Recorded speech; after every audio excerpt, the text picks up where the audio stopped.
All right, halfway through the week, everyone. Congratulations, you've made it, except for those who haven't.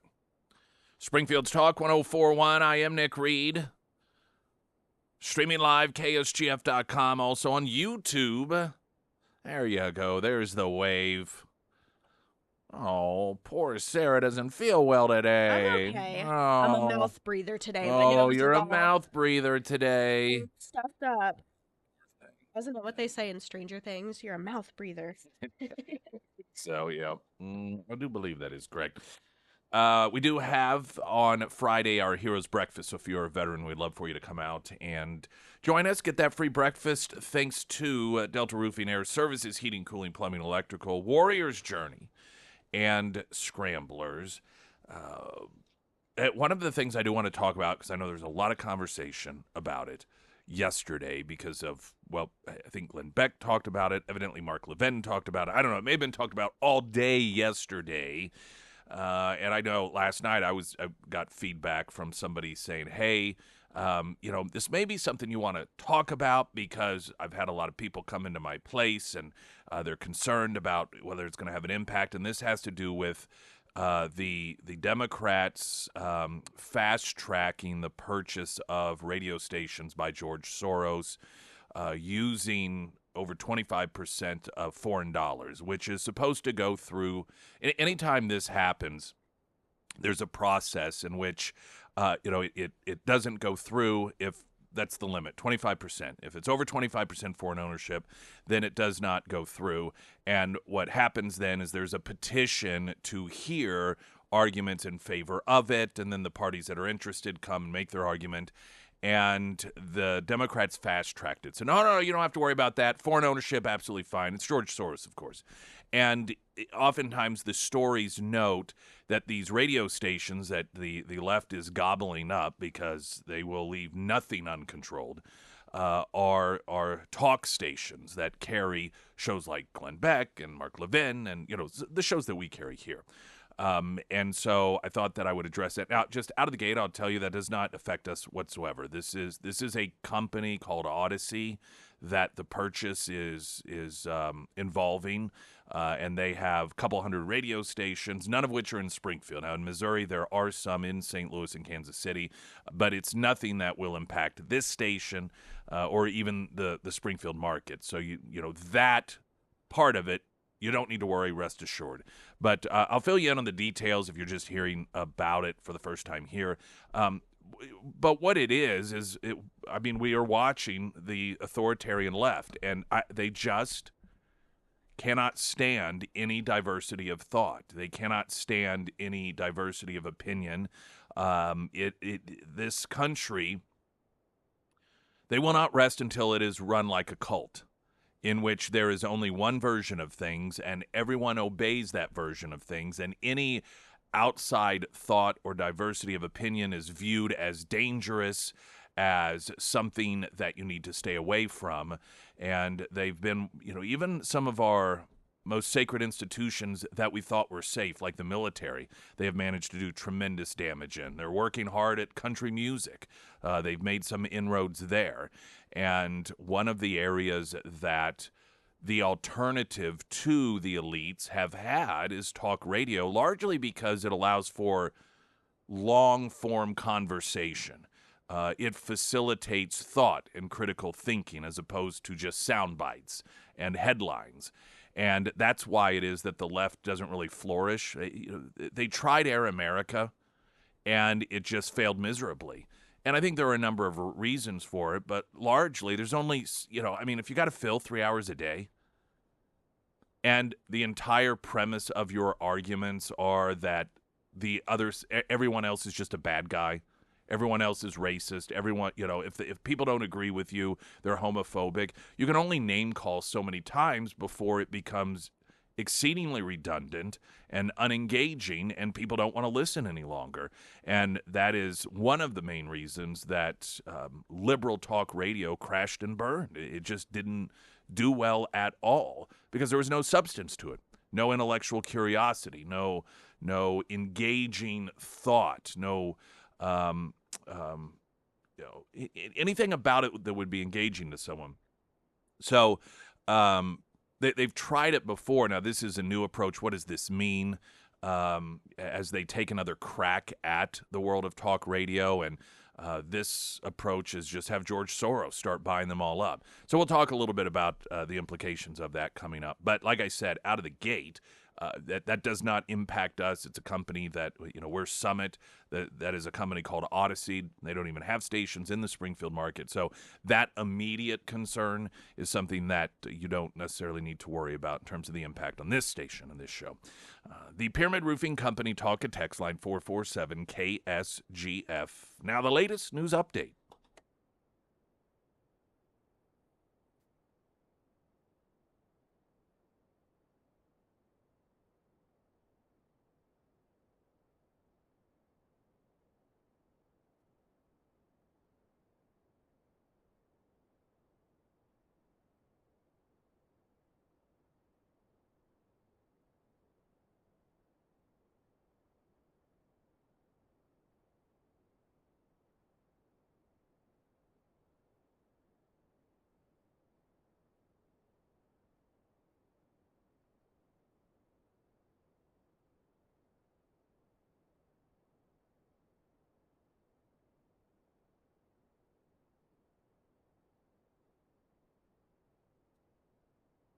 And the first alert forecast from Color 10 Fox 49 meteorologist Tom Schmidt, sponsored by St. Clair the Ozarks Home Improvements. Today we'll have patchy fog until 9 a.m., otherwise sunny with a high near 76. Tonight, clear skies with a low around 53. For your Thursday, sunny with a high near 76. And on Friday, we do have a 50% chance of showers, but mostly cloudy with a high near 71.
Wilder RV, Clinton, Missouri. Short drive north of Springfield on 13.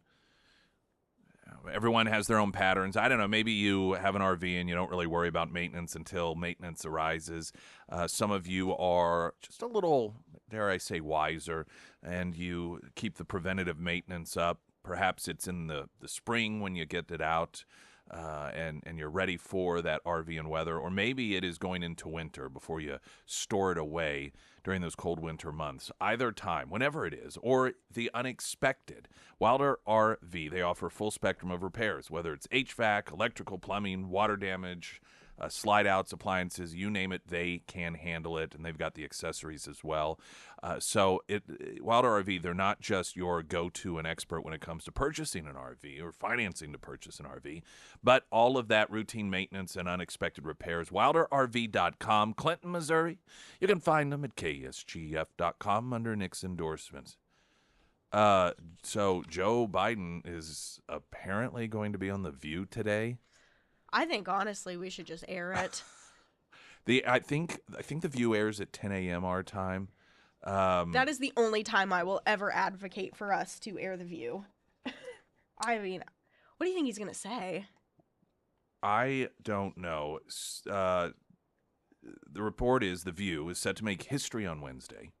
The ladies will welcome the first ever sitting president to the show for a live interview when Joe Biden appears later this week, which is today. Whoopi Goldberg first announced the news during yesterday's broadcast. Quote, "We have some wonderful news," she began. "You want me to tell you? I have a historic announcement this Wednesday." And by the way, this is just fantastic for America. This Wednesday, we are honored to have the sitting president of the United States, Joe Biden, who will be here live on The View with us. Her announcement was met with whoops and cheers in the audience. And Goldberg was sure to add, "Let us not forget he is still president of the United States." What's that? Whoa, so what is she suggesting, that there's a level of dignity and respect that, I mean, this is The View. With the whooping, now he's still the president. We have to show him some respect. Okay, it's The View.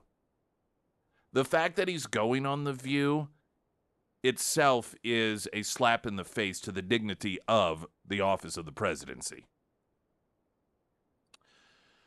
Obama previously appeared on The View during his time in office, but his segment was pre-recorded, while Biden's will be taped live. Oh, goody gumdrops. It's going to be a train wreck. I mean, at this point, there's no more damage that can be done, so I suppose we might as well just enjoy the ride and wait for the train wreck to occur.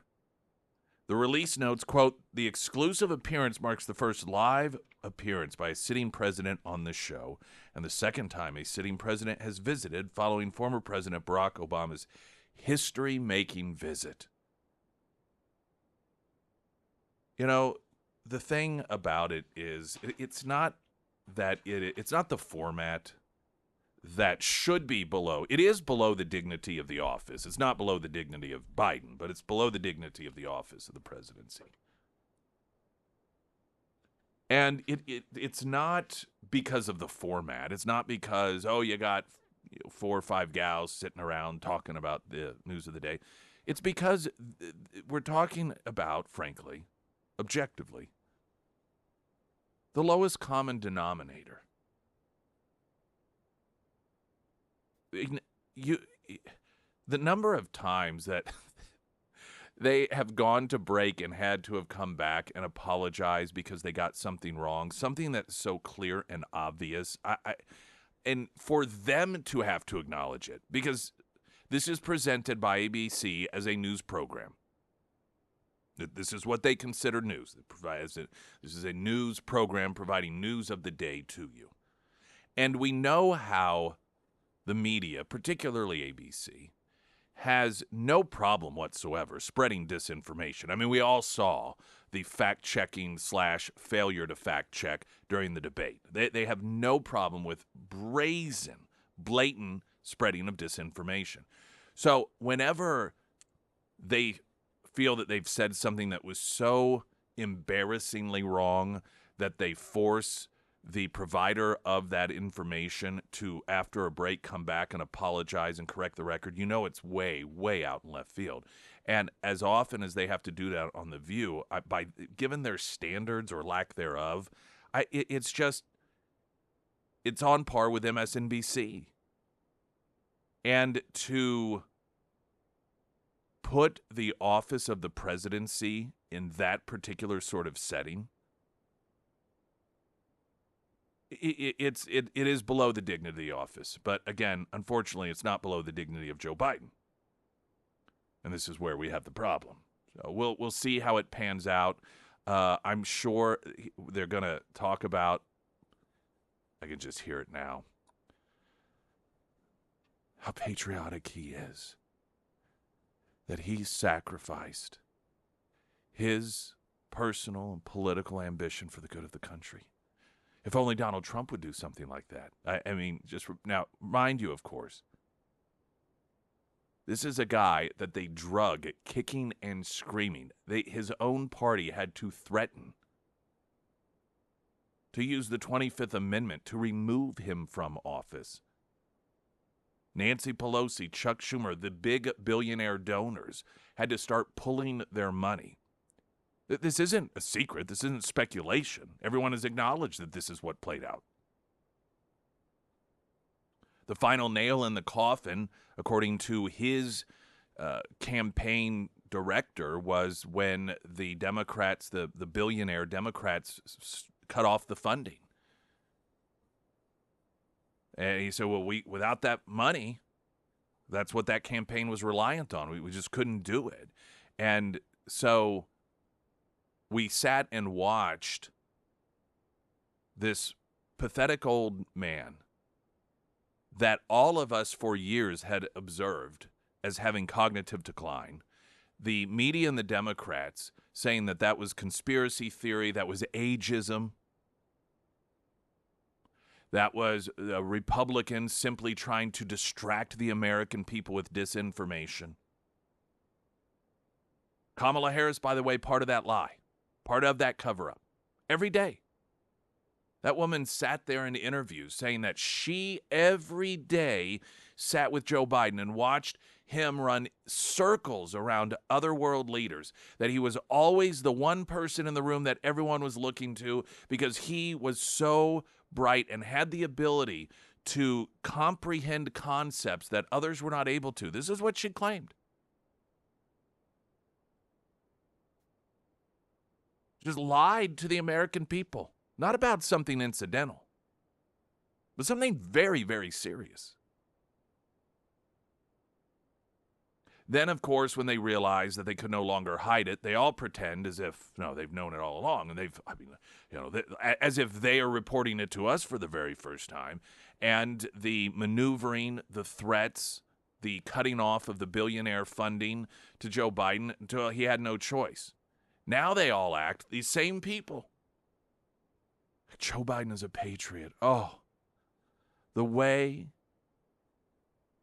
that he put aside his own ambitions, stepped aside for the good of the country, that's what happened. These people are psychotic in the way that they demand we all be delusional and detached from reality. So I imagine that part of the discussion today on The View will be just how wonderful he was to sacrifice those ambitions for the good of the country, and that's true patriotism. And if only somebody like Donald Trump, wow, what a difference it is between Donald Trump, who refuses to let go of power, versus somebody as noble as Joe Biden. Now, that'll only take up so much time, so what the rest of the show will be about, they'll figure out ways to talk about how incredible he is and how dangerous Donald Trump is to democracy. I'm sure they'll do what they can to essentially, through their conversation, recruit the next assassin of Donald Trump, or attempted assassin. Springfield's Talk 104.1, I'm Nick Reed.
Pyramid Roofing Company talk and text line. How do we know the View isn't going to be pre-recorded with Biden and That's we're a good just being point. told the episodes will be live? Now they say taped live. So I don't know if that means it actually is broadcast live or it's taped. Or it's obviously if it is taped and then taped live in front of a live studio audience and then played back, it happens in the same day because otherwise we would they would pre-promote, oh, here's Biden and here's some clips of it, that would just benefit them to do that. It's out of New York, right? Obviously, if it's that, or because it's 11 o'clock Eastern. Is the View out of New York?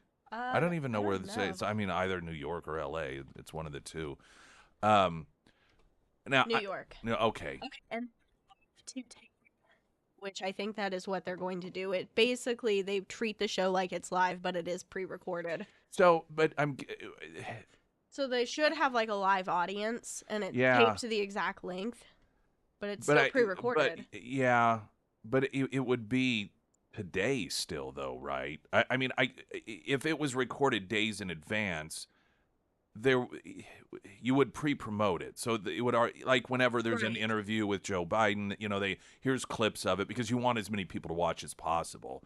And so that tells me that if it is pre-taped, it would just be maybe an hour or two ahead of time. I mean, because it's going to be today that this happens.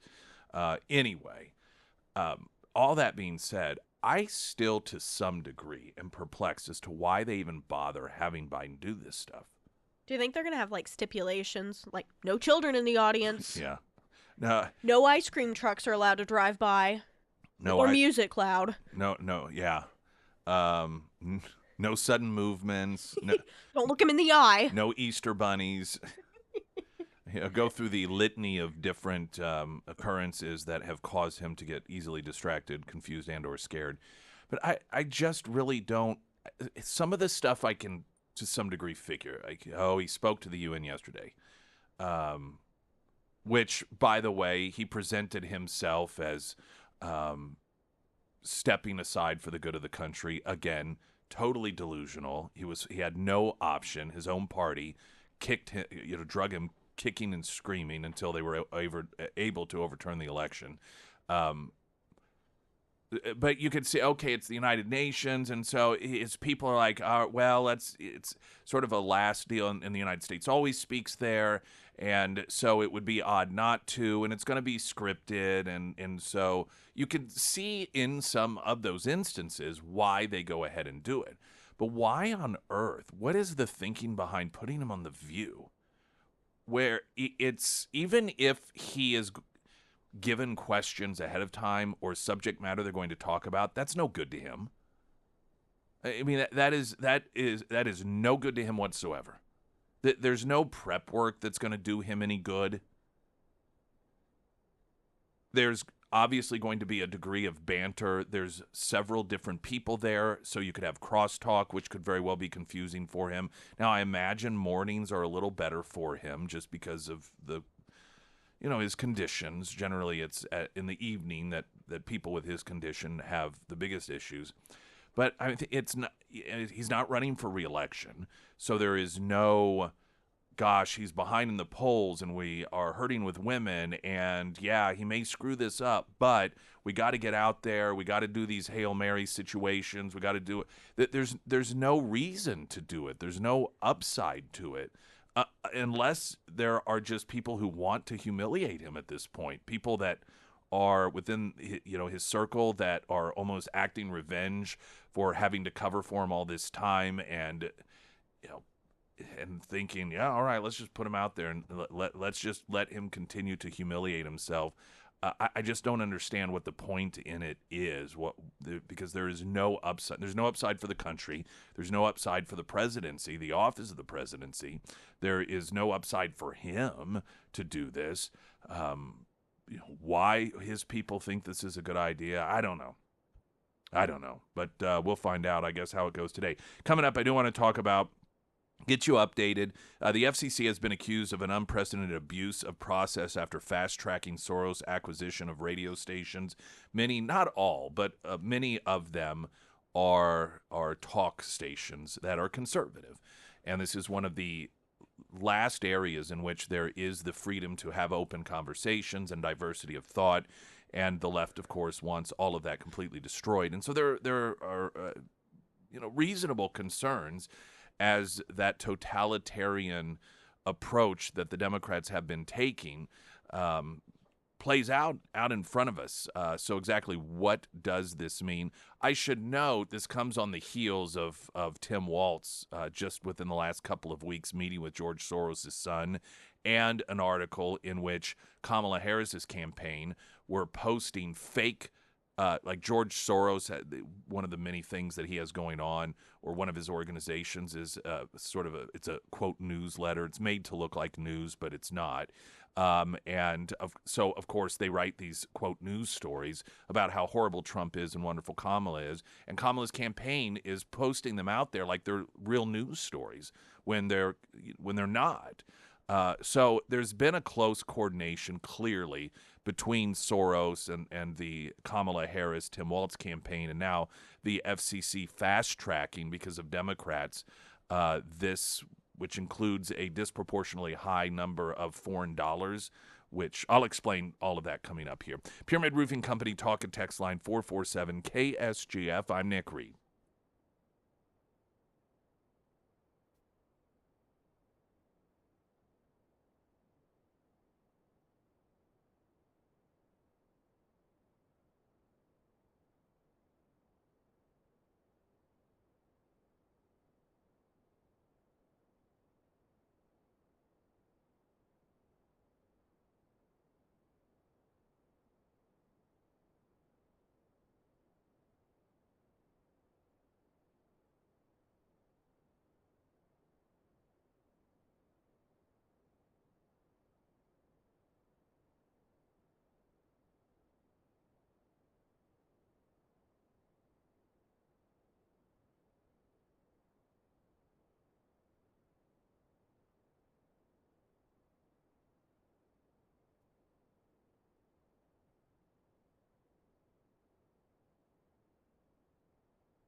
Springfield's Talk 1041, your first alert forecast from Color 10 Fox 49 meteorologist Tom Schmidt, sponsored by Wolfpack Cleaners, your residential and commercial cleaning professionals. Today we'll see patchy fog until 9 a.m., otherwise sunny with a high near 76. Tonight clear with a low around 53. For your Thursday, sunny skies with a high near 76, and on Friday we do have a 50% chance of showers and then mostly cloudy with a high near 71. Dear Evan Hansen, Juanita K., you can win a pair of tickets to see the beloved show when you register in the contest box at KSGF.com or the KSGF mobile app. That show is going to be at Juanita K., October 8th through the 10th. A couple of your Pyramid Roofing Company talk and text line messages before we get to this Soros radio station stuff. Regarding Biden's visit to The View this morning, definitely recorded before nap time. Maybe he's going to announce his resignation. No 12-year-old girls in the audience. That would be definitely a requirement there. Maybe a handler in his ear for The View. Now, think about that for a moment. That would confuse him even more. If you wanted to. He'd be like, what? If you thought, how can we take what is already potentially a train wreck and guarantee that it goes off the rail on one of those really high bridges and everyone perishes and then the train falls into a village killing everyone below, it would be put an earpiece in and talk to him while he is imagine the guy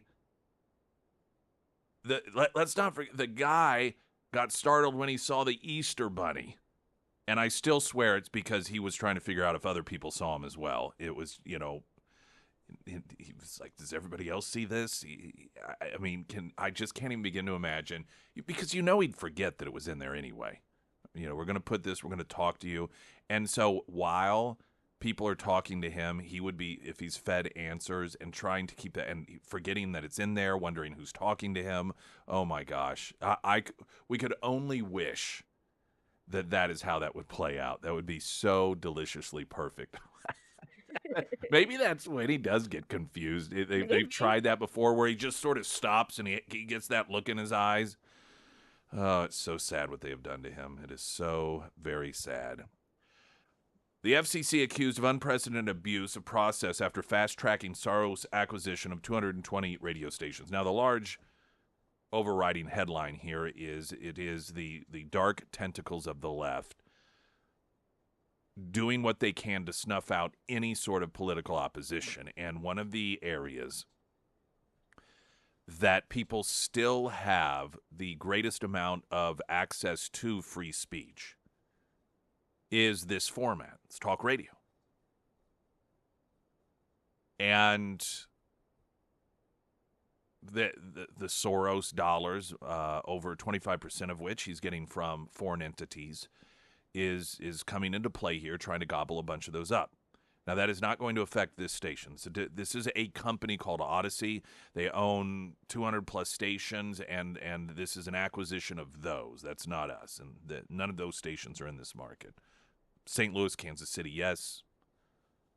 I want to read to you the story from BizPac News. The political ramifications of a pre-election FCC decision loomed large as a loss for rural Americans was undeniably a gain for George Soros and a major telecommunications company, and also, obviously, the Democrat Party. Bypassing outright censorship and leaving Zuckerbucks in the past, left-leaning government bureaucracy appeared to use control of the institutions to maintain a favorable control of the airwaves. Within days of the FCC fast-tracking Soros Fund Management's acquisition of radio stations that air conservative talk favorites, a 3-2 decision, party lines, was deemed the, quote, worst abuse of agency process by one of its own commissioners. Speaking with the New York Post, FCC Commissioner Brendan Carr slammed the decision to provide a 3-year extension to Dish Network and its Democrat donor, Charles Ergen, to provide access to rural areas. Okay, sorry, I was reading to you, and that was a caption underneath a photo of the commissioner. But back to the issue at hand. Quote, I've never heard of the FCC granting relief like this with no process, no public input, no heads up. It is the worst abuse of agency process I've seen in my 12 years of working at the FCC. He added the Democrats and FCC leadership cut a secret backroom deal, one that kept Republican FCC commissioners and perhaps others completely in the dark, and then hustled it out the door on a Friday afternoon. The Friday decision came 2 days after the FCC threw national security concerns to the wind by fast-tracking the Soros acquisition of more than 220 radio stations, reaching over 165 million Americans across 40 markets, with only weeks remaining before the presidential election. Now, the implication there isn't that somehow that this is going to allow Soros to change the formats 2 weeks before the election and do any damage in that way. It is a recognition they're trying to get this done in case Kamala Harris does not win the presidency, that they're wanting to get it done as fast as possible. During a hearing, Carr reminded the panel about the review requirement when foreign ownership exceeds 25%, as he asserted this was the first day such a deal had been approved without national security review. In fact, I have some audio. This is a testimony regarding this acquisition. You'll hear a question asked by a member of, I believe, Congress, and then the FCC commissioner responding about the acquisition. Indicated there's a transaction where a Soros-backed group would take ownership of over 200 radio stations across 40 different markets after the FCC originally indicating that transaction could be reviewed and approved at the bureau level without a commission vote. It's now become clear that is a decision before the full commission, and it's one that I would assume now or in the near future the commission would approve. I think what's interesting about it is that the FCC here is not following its normal process for reviewing a transaction. We have established over a number of years one way in which you can get approval from the FCC when you have in excess of 25% foreign ownership, which this transaction does. And it seems to me that the FCC is poised to create, for the first time, an entirely new shortcut. Yeah, thank you. As you pointed out here and previously, these proceedings for transfer of ownership have been expedited. What exactly makes this case so deserving of an expedited proceeding so far, from what you could tell? There is nothing about this transaction that is out of the ordinary. It's the type of thing that we see all the time, and the FCC has a process for this. The full commission itself has never signed off on a shortcut like this. What we usually do is we require people to file a petition with us. We bring in national security agencies. They can review the foreign ownership. It's probably no big deal here, but we review that foreign ownership, and then we vote. Here, they're trying to do something that's never been done before at the commission level. Right, so that's the FCC commissioner, and what he's stating when he says that this is something we do all the time, he's not talking about the fast-track approval. He's talking about having a scenario in which there is an acquisition underway, and over 25% of the dollars for the acquisition are from foreign entities, and there is a process in place that they go through all the time. And that is, it doesn't get approved, and then as he explained, interested parties, they come and make their case, and then national security people are brought in. There is a hard look. This is how it's supposed to play out anyhow, and that they actually do a hard look, an evaluation. Are there national security implications here? There are reports that are given to the FCC commission, and then they make a determination as to whether or not, based off of the information provided to them regarding national security issues, this is an acquisition that they should approve. All that was skipped. All that was skipped. It's a 3-2 board, 3 Democrats, 2 Republicans, and the Democrats voted to skip the national security perspective on this, to not even ask them. And I think we all know why, because it's George Soros. And the Democrats rely very, very, very heavily on George Soros. He is a great benefit to them. He believes in their cause of breaking down the country. This isn't anything that's a secret. It's nothing that's hidden. This is why every part of the country in which he successfully got a prosecutor elected, those cities have turned into total chaos. because the prosecutors do not prosecute crimes. They take the worst offenders, run them, let them right back out on the streets. And it's the breakdown and destruction of our society, and it's deliberate. I mean, I don't know how anyone could argue otherwise, that every single one of these instances in which Democrats coordinate with George Soros to massively fund essentially purchasing these prosecutors' offices, and in every single one of these cases, things go straight to hell. The criminals end up overrunning the cities. And you see what happened in Philadelphia? If you haven't seen that footage, it is chilling. Elon Musk noted that this is like Gotham. This is like a Batman movie where you have the criminals just overrunning the cities.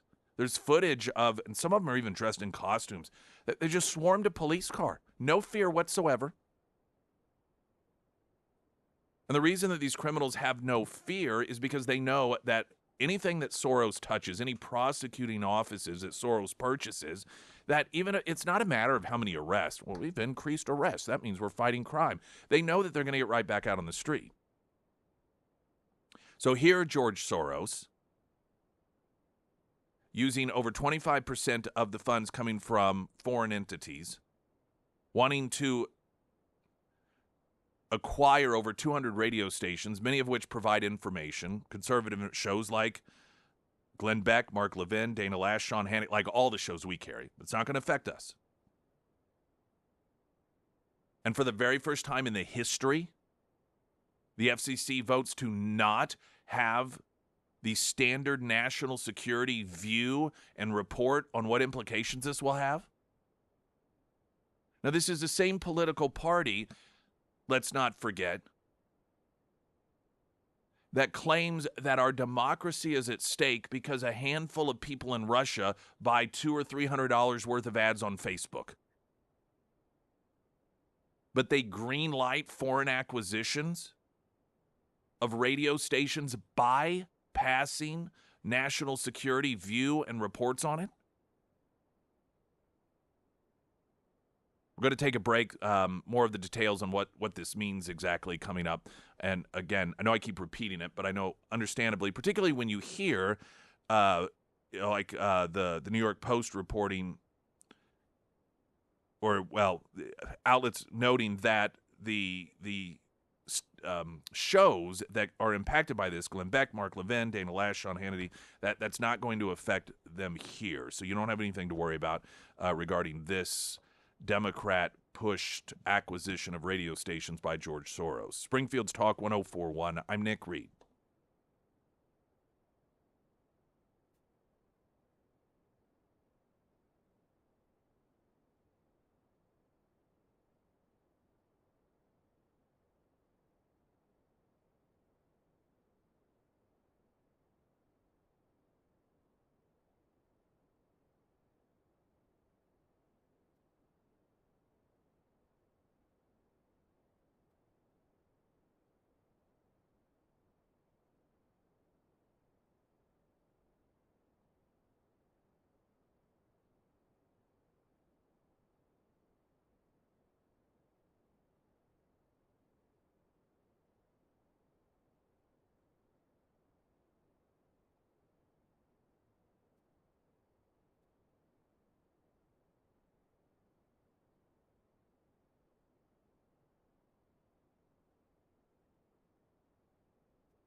There's a lot of grave concern about the left bypassing national security for the purposes of overtaking one of the few outlets left in which diversity of thought is allowed, and that's radio. Soros looking to purchase radio stations from a company called Odyssey. They have over 200 radio stations, none of which are in this market. And many of the radio stations, so that they'll buy, it isn't really necessarily targeting, talk station here, talk station there, but they will, Odyssey will have a grouping of stations, sort of like we here, Summit. We've got Top 40, we've got Classic Rock, we've got Country, and we've got News Talk. We've got KTTS, Classic Rock 106.7, Power 96.5. And so if someone were to purchase, or like when Summit purchased us, for example, which is a company that owns us, they purchased a talk station. So what is occurring here is the acquisition of 200 plus radio stations, but they're not all news talk stations, but because you have clusters, and the clusters, they will have a variety of different formats. Many of those markets have talk stations, and the talk stations, those who have successfully maneuvered themselves over the years, will oftentimes have all of the big players. We happen to be in that position. In fact, the stories of concern here list Glenn Beck, Mark Levin, Dana Lash, Sean Hannity. These are all shows that we carry. And so what the concern is obvious here, because what we've seen this before, is Democrats, they come in and they try to snuff out any sort of diversity of thought or opinion, and this is one of the last bastions of it. Now, this doesn't impact this station because we're not Odyssey. What will be done with those stations? I don't know. I'm not sure. I don't know what the plans will be. If they try to, I would imagine they're not going to try and turn them into liberal talk, because that fails. And they don't really need to do that because they already own the media, television media, news media. So there's no need for them to expand into radio. I'm sure what their goal is just to snuff out any conservative talk or libertarian talk or constitutional talk. Because they stand for absolutely no dissent. And what I could imagine happening is they would just flip the format, change it. Instead of talk, it would become, some music format, for example. And so it's not about flipping conservative talk in all likelihood. It's just about getting rid of it. Now, that being said, that means, though, in those markets, unless the FCC somehow starts to get involved and prevent this from happening, those shows will be available for other stations to carry. So if you have more than one news talk station in that market, and you've got Soros purchasing this, a station, and shuts her down, and so no longer on that particular station is Beck, Levin, Lash, Hannity. If there are other talk stations in the market, then they could pick them up. Or, there's always stations that don't perform well in whatever format. They could switch to talk.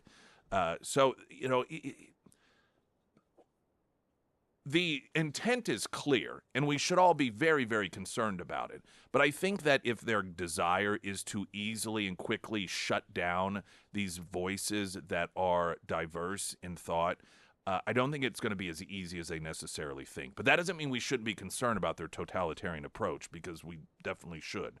Springfield's Talk 104.1, I'm Nick Reed.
Regarding Soros, Alex Soros, son of billionaire financier George Soros, huddled with vice presidential candidate Tim Walz, hosted him at his home, his New York apartment. Honored to host Governor Tim Walz at my home in New York City.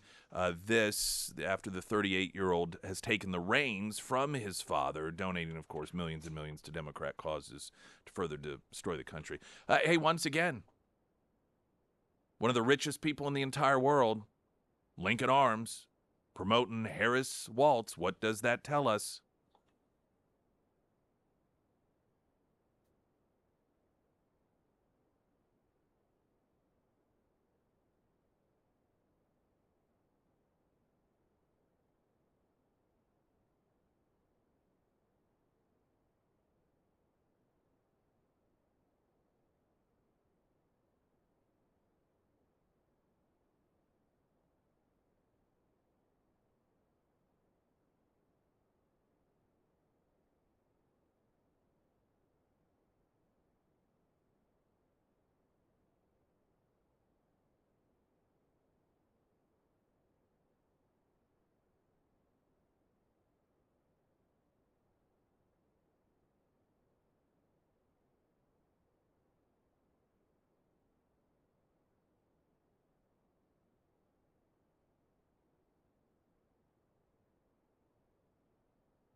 Springfield's Talk 104.1. I am Nick Reed. A1 Custom Car Care. You got car care needs. Don't worry, you got A1 Custom Car Care. Number of area locations. They do tires now as well. Not just your rotations and your balances, but purchasing. So you no longer have to make a couple of different trips. I got to get my oil changed, and then I got to get new tires. So I'll go to A1 for the oil change, and then I'll go to wherever to get the new tires. You can do it all in one location, all at one time. A1 Custom Car Care. For all of your car care needs. Had a question. I was talking about the alarms being sounded regarding the George Soros acquisitions of 200-plus radio stations from Odyssey. And to me, the more potentially alarming part of this is the fact that the Democrats having a majority on the FCC panel fast-tracked this for the very first time in the history of fast-tracking something that has over 25% ownership from foreign entities. When there is an attempt to make such an acquisition and over 25% of the funding comes from foreign entities, then it is not approved. The process is then that if the entities, which they always do, obviously, they make a petition in order to argue their case. At that point, national security gets involved. They will compile a report, if you will, for the FCC in order to give them a heads up as to whether or not this is concerning, this isn't concerning, what national security implications there are. And the Democrats voted to not do any of that, to throw national security out the window and go ahead and greenlight George Soros' acquisition. Now, the reason that this is, for a lot of people, alarming is because there are talk stations, conservative talk stations involved here.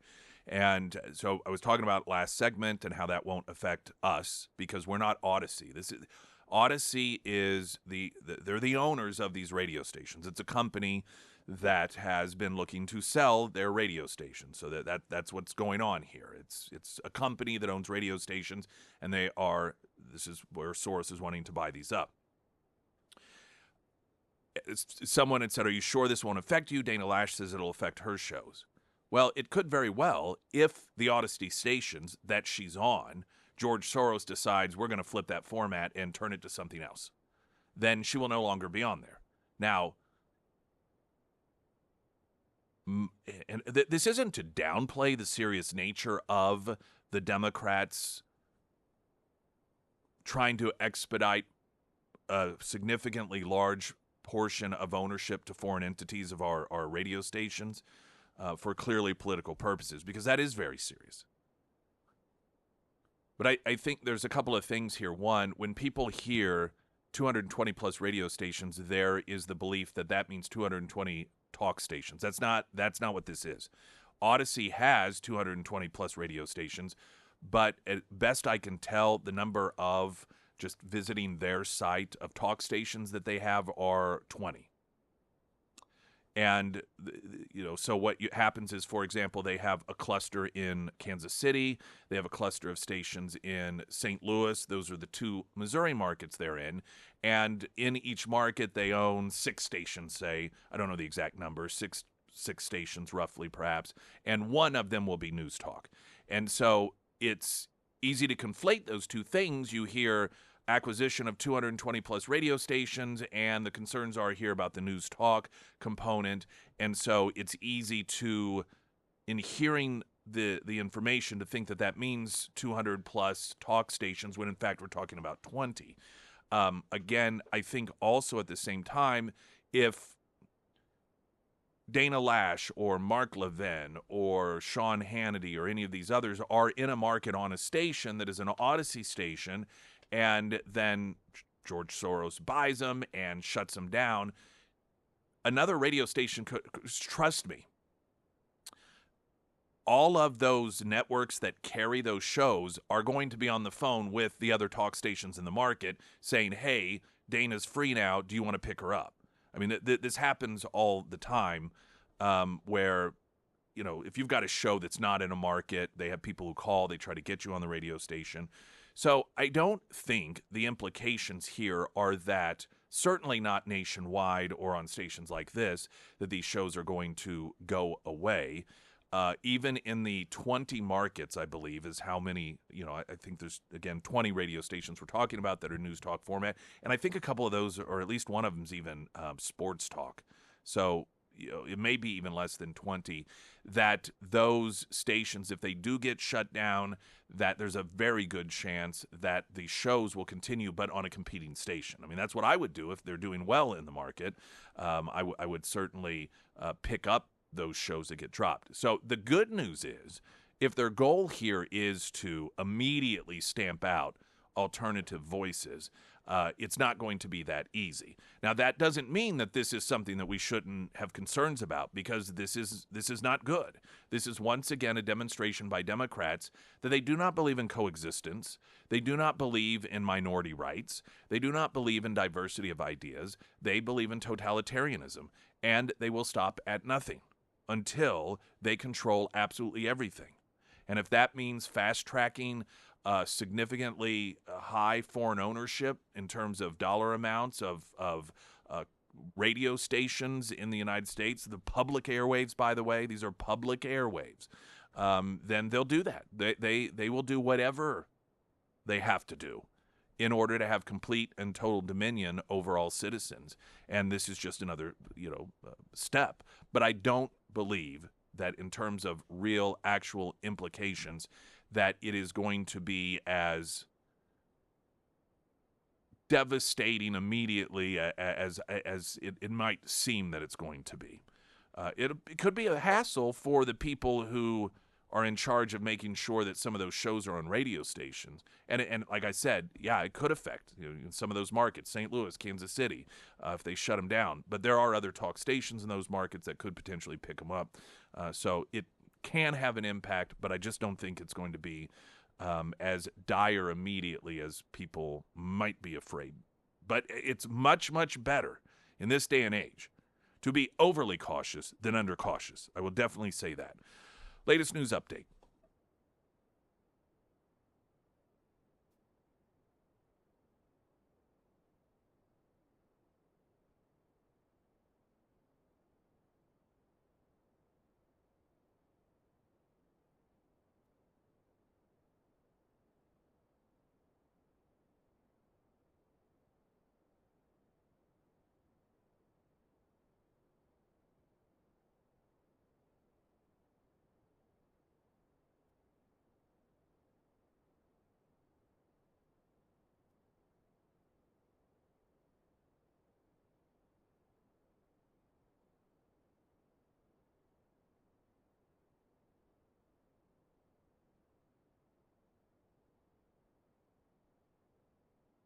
And the first alert forecast from Color 10, Fox 49 meteorologist Tom Schmidt, sponsored by St. Clair the Ozarks Home Improvements. Today we'll have patchy fog until 9 a.m., otherwise sunny with a high near 76. Tonight clear with a low around 53. For your Thursday, sunny skies with a high near 76. And on Friday we do have a 50% chances of showers and then mostly cloudy with a high near 71. Pyramid Roofing Company Talk and Text Line, even the stations that are not talk will be affected. Do you think that the top of the hour and bottom of the hour news, these channels, is going to be fair and honest? Nope. It is about total dominance of information. Well, fortunately, Soros can't buy all of the stations in a market. Nobody can do that. There are rules and regulations in place that prevent that from happening. I don't even know what percentage of music stations even have news at the top and bottom of the hour any longer. I know some do. That's something that's trending away anyhow. But like I said, that can be changed at any time. I mean, we did it here, and it took a while. After January 6th and the way that, and Tucker Carlson and a number of things that Fox News did with Paul Ryan on the board, and it just became increasingly clear that what it was that people who wanted just straightforward news was looking for, Fox News was getting further and further away from it, which is why we made a move for Town Hall. While Town Hall certainly doesn't have the name recognition of Fox News, they did a much better job of just, here is the news, here's what's going on, without having any sort of political bias towards it. Town Hall SRN and that that's why we made that change. And so for every station that Soros may shut down or change, that does free those products up for other stations to pick up. And at least right now, that free market component is at play, and that benefits us. Springfield's Talk 1041 traffic update. I'm Nick Reed.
For some time now, the Christian County Public Library and Nixa has faced scrutiny and controversy for a couple of different reasons. One, regarding allegations that the board was not selected properly, and then the labeling of LGBTQ books, which is sort of hilarious because there's been discussion about labeling the books so that if parents, I guess, or just people in general, they have no interest in that sort of book, that way they can steer clear of it.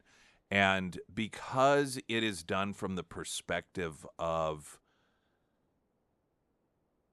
helping identify them for people who don't want to necessarily have them or look at them or check them out or have their kids have access to them, it's seen as a negative. And so the pro-LGBTQ activists are like, you can't label the books. Now, my first thought was, well, then if you are looking for one, how are you supposed to find it? I mean, that's what libraries are. You go into a library and, oh, here's the horror section. Here's the teen section. Here is the gardening section. Here, that's how you locate. And so there's this sort of, well, they can be labeled, but you shouldn't label them in a way that suggests that. I mean, it's just all silliness. It's all. You want to know the solution to all of this? You get rid of taxpayer-funded libraries. By the way, this is one of the many reasons that I would never get elected to office.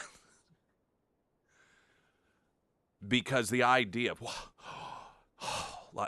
there are a couple of things that you just cannot get rid of. You cannot cut. They always have to grow. Parks are one, libraries are the others, or the other. This is a solution that no one ever wants to not only not talk about, but ever even entertain intellectually, that we do not need taxpayer-funded libraries.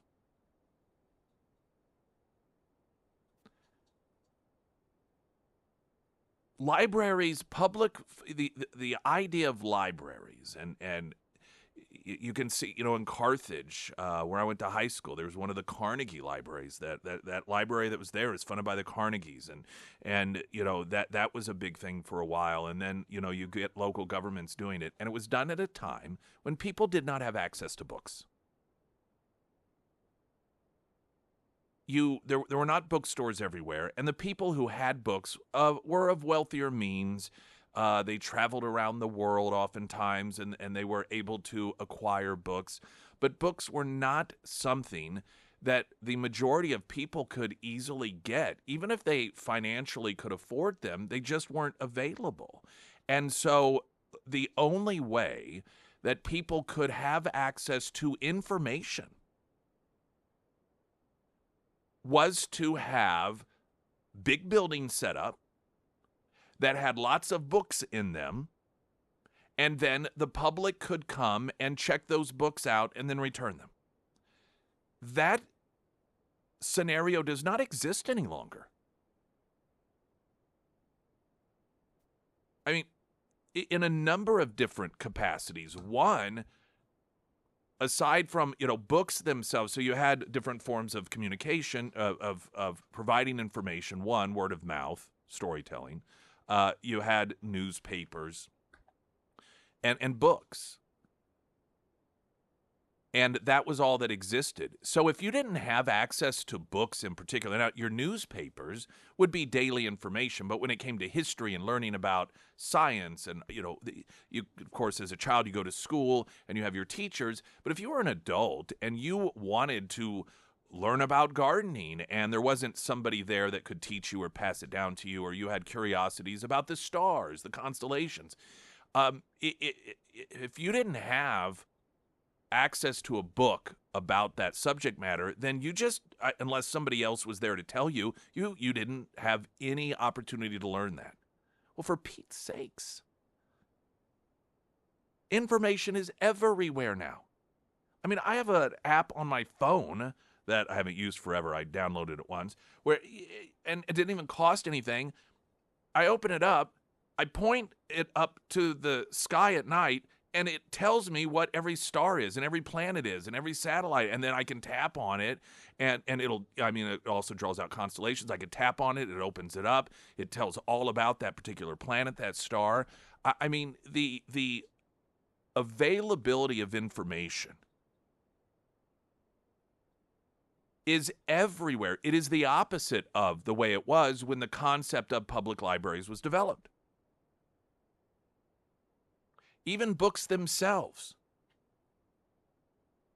You can drive through neighborhoods and people have those boxes set up where they just put books in them. And you could just come get one.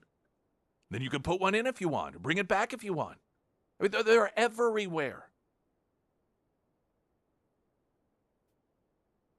It has gotten to the point that libraries, and their own behavior recognizes this, that they have sought to create their relevancy by developing other offerings. For a while, you could get movies. I remember when that began to happen. You could go and check out movies. It was real big for a while. You could go, particularly if you were a senior citizen, and do Wii games, because a lot of the Wii games had, an exercise component to it. And so what this was a demonstration of was the public library system recognizing that they weren't relevant the way that they were once upon a time. And that isn't to say that there aren't people who, they go there and there are, I can check out a book. Yes, you can. And I'm not saying that there aren't people that don't go there. There are a lot of people that go to the library. But this idea that it serves the purpose it initially intended, was, to serve in an environment, that was then is not today. It's a totally, completely different landscape. And I'm telling you now, if public funded libraries went away, as a society, we would not be worse off. We would not be less educated. We would not be lacking information. Well, but some people, the only place that they can go in order to get online and apply for a job is at the library because they don't have internet access. It would come somewhere.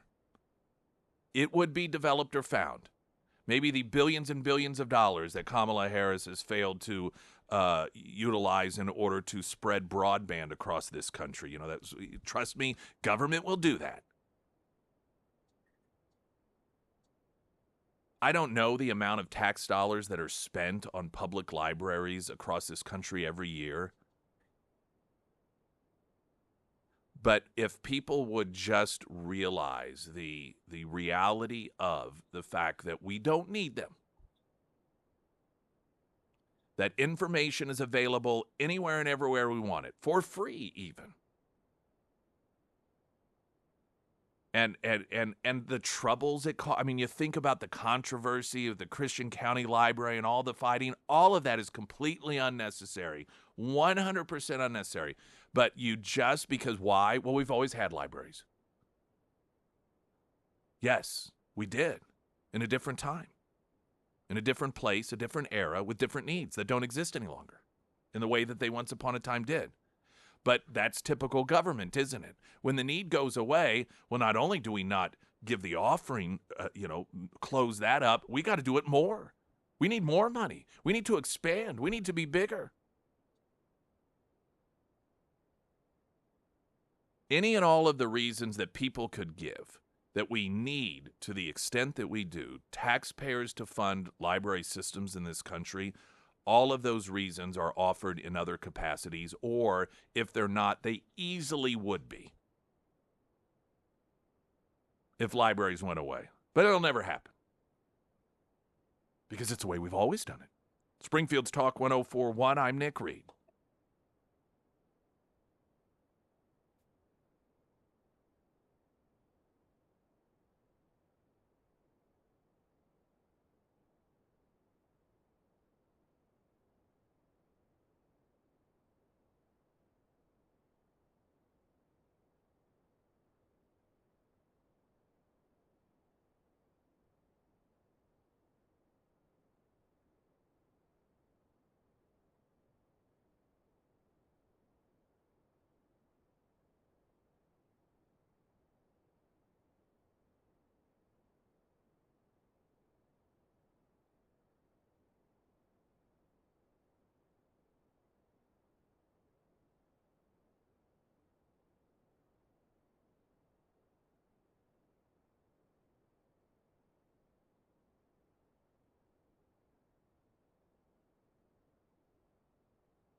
Okay, let's see.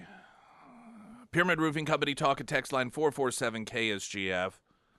some of the new revelations, it just unbelievable regarding one of the many Trump assassination attempts, the one in July. We're going to get a traffic update and weather and share some of this with you. I think that there was this recognition by a lot of Americans that the Secret Service was operating below standards, but those standards, when we were thinking below standards, we were thinking of Secret Service standards. I'm telling you, the more we learn about this, the more they were operating below standards of just even any. As I read some of this stuff, I was thinking to myself, if something similar to that occurred, even for us at an event, and I'm not talking in the capacity of somebody being killed, but just the level of unpreparedness, heads would roll. Yet we're talking about protecting the president of the United States, and the standards apparently were lower than just running an average business or organization. It's far worse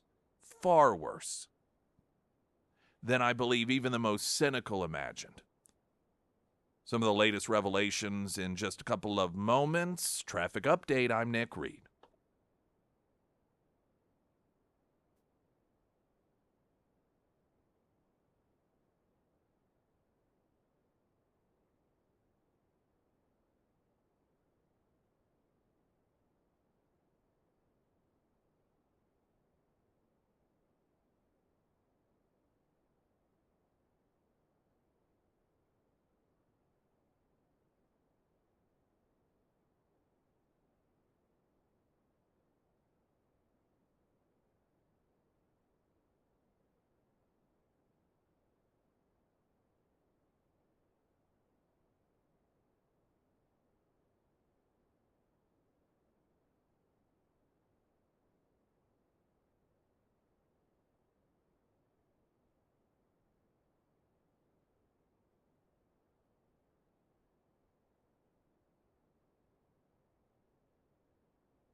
Springfield's Talk 1041, your first alert forecast from Color 10, Fox 49 meteorologist Tom Schmidt.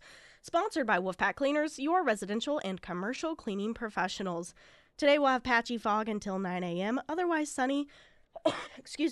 Sunny with a high near 76. That is very, I'm sorry. very unprofessional. I was trying to hold it in so bad, and then I just sounded like I was Very just completely out of breath there. Sorry. Tonight, clear with a low around 53. I got to do it again.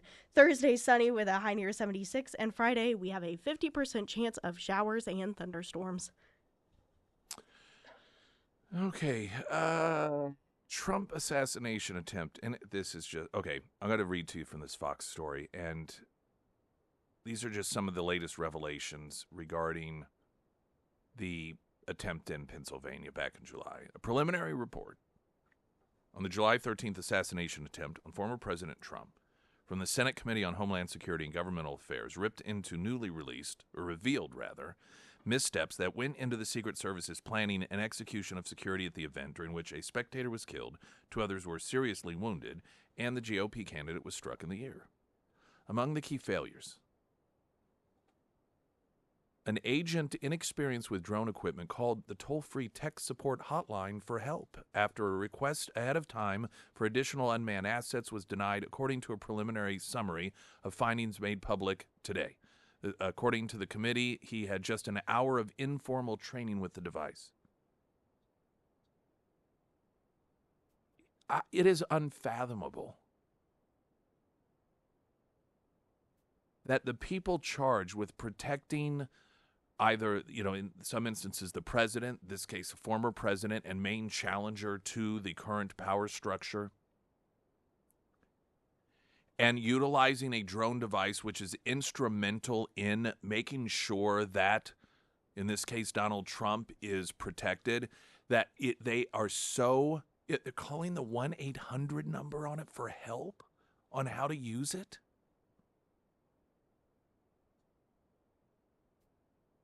The preliminary report reads, multiple foreseeable and preventable planning and operational failures by the USSS contributed to Thomas Crook's ability to carry out the assassination attempt of former President Trump on July 13th. These include, unclear roles and responsibilities, insufficient coordination with state and local law enforcement, the lack of effective communication, and the inoperable CUAS systems, among others.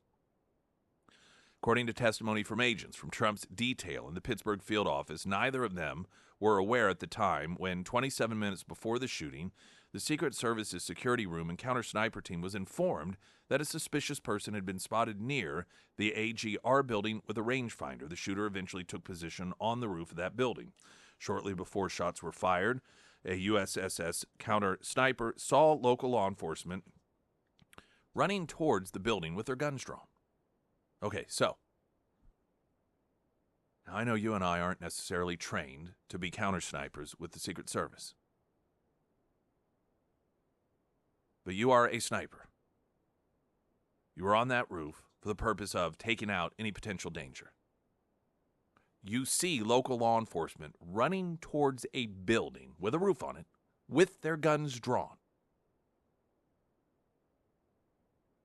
According to the findings, despite seeing that, he did not alert Trump's protective detail to remove him from the stage. I mean, what, are you just sitting there like, well, I'll watch how this plays out? The counter-sniper told the committee that while watching officers running towards the building with their guns drawn, quote, elevated the threat level, the thought to notify someone to get Trump off the stage, quote, did not cross his mind. So you've got here Trump on stage. You have some kid running around looking to assassinate Trump. You have one Secret Service agent that is on the line with 1-800 tech support of the drone device to try to figure out how to use it. You have a counter sniper that's watching through his scope. Oh, all of these armed law enforcement running towards the same location, and it never crosses his mind to say, get Trump off the stage. Never crosses his mind? What crossed your mind? I wonder what they're doing. Oh, wonder what's going on over there. Must be something exciting.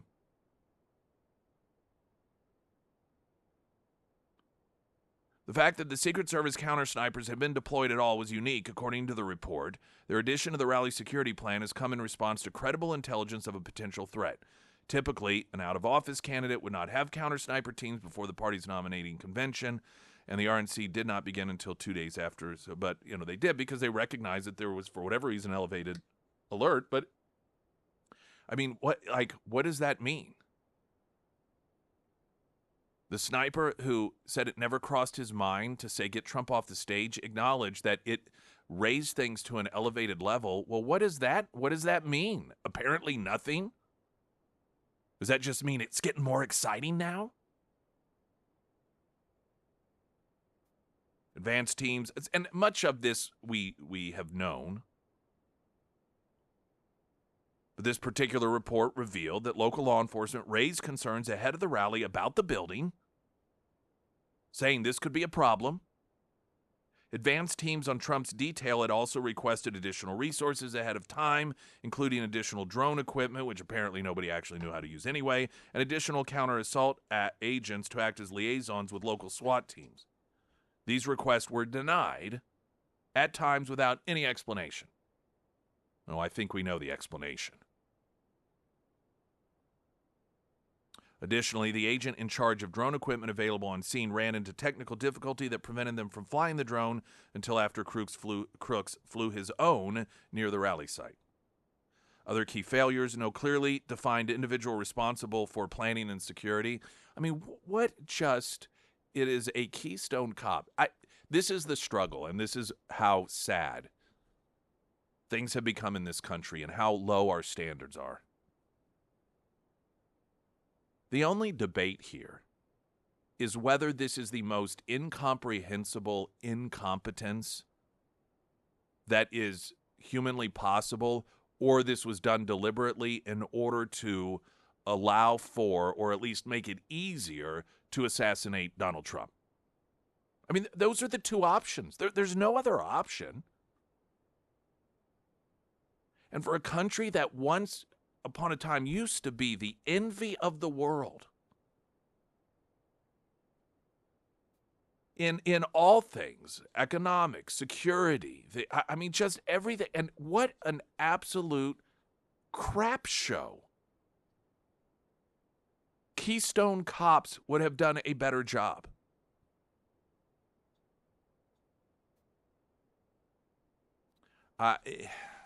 It's every new little bit of information that gets revealed is just a further level of absolute humiliation that has been brought upon this country under this administration. You know, the thing about it also that this none of this is really new. It has been known for a while that there were massive problems within the Secret Service. This is something that Republican Congressman Shavitz, Jason Shavitz, I always say his last name wrong, that he, heading up whichever committee he was head of when he was in Congress, he was demanding answers for. And not because Trump was in trouble, but because there were constant embarrassing failures and signs of problems when Obama was president. And seemingly Republicans were the only ones that were concerned about Obama's safety, because Democrats kept downplaying any sort of concerns about Secret Service, while the Republicans were the ones that were most concerned about Obama's. It is, you look back, when Obama was president, among other things, a man with a knife scaled the White House fence, ran all the way across the White House lawn, opened a door,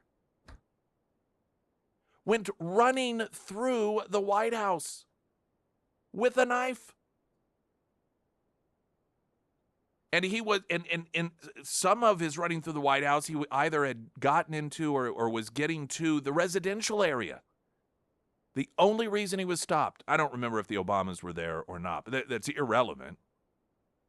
The only reason that he was caught and stopped was because a Secret Service agent who had just clocked out was leaving, and the guy ran around a corner and smack dab ran right into the Secret Service agent.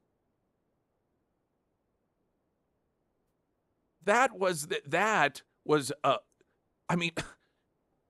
in all reality, that should have been seen as a close call assassination attempt. And for a lot of Republicans, it was. But Democrats, they just downplayed it. Secret Service covered it up. And then they went on a campaign to trash on, any Republicans that were looking into it. Chaffetz, that's it. Yeah, Chaffetz, including illegally leaking the fact that Chaffetz had applied for the Secret Service and got denied in an attempt to humiliate him. something that the Secret Service director committed perjury when he claimed he knew nothing about it. Of course, emails would be revealed that showed that he was all part of the whole thing. He wasn't held accountable. You know, we keep it, and I understand why, just because of the nature of it and the just how close it all came, and someone died at that rally, and there were visuals of it, that was a wake-up call. But the wake-up call, that alarm had gone off on numerous occasions. You know, there was during the Obama years, Secret Service agent that had allowed somebody that had a firearm in the elevator with Obama that wasn't cleared. There was an instance in which 2 Secret Service agents, there was a bomb scare in front of the White House. They were drunk when they arrived on the scene, and they rolled into the crime scene because they were drunk. I believe a bunch of them got arrested. It was in some South American country. They were down there, I think, doing advance work for an Obama visit because they refused to pay hookers that they were having sex with, and there was some big brouhaha. I mean, you know, what occurred in July, that was the one of many, many, many red flags that have been occurring. Now, interestingly enough, I really don't remember any of this stuff happening while Trump was president. You know, there were so many instances during the Obama years in which, frankly, it's become very clear that Obama's life was not secure under Secret Service detail. If somebody could run through the White House, get into the White House with a knife, running around looking for the Obamas, and it was just treated like, you know, one of those things, well, we'll look into protocol. We'll make sure that sort of thing doesn't happen again. I don't think Obama was any safer than Trump, other than there weren't people encouraged to go out and kill him, like the media and the Democrats are encouraging people to go out and kill Trump. But in regards to the actual security, I don't think Obama was any safer. I don't think Biden's any safer. It's just they're not targeted. And I think it's interesting and telling that during those Obama years, Republicans were the ones that seemed most concerned about the president's life in that context. And Democrats were more interested in just, you know, keeping the establishment protected, even though it was their own guy. I think that some of that is a lack of recognition of the seriousness of these issues. I mean, what you just look at the presentation as a nation that we give, and how we were once upon a time. I mean, people from all the other countries, they just looked at us, and I mean, we were it. We were the pinnacle. We were the top of it all, and just the absolute train wreck that we demonstrate ourselves to be under this administration in particular. It's what an embarrassing thing. Springfield's Talk 104.1. I'm Nick Reed.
Pyramid Roofing Company talk and text line. Remember the instance of a couple getting into some dinner or something? Who was president then?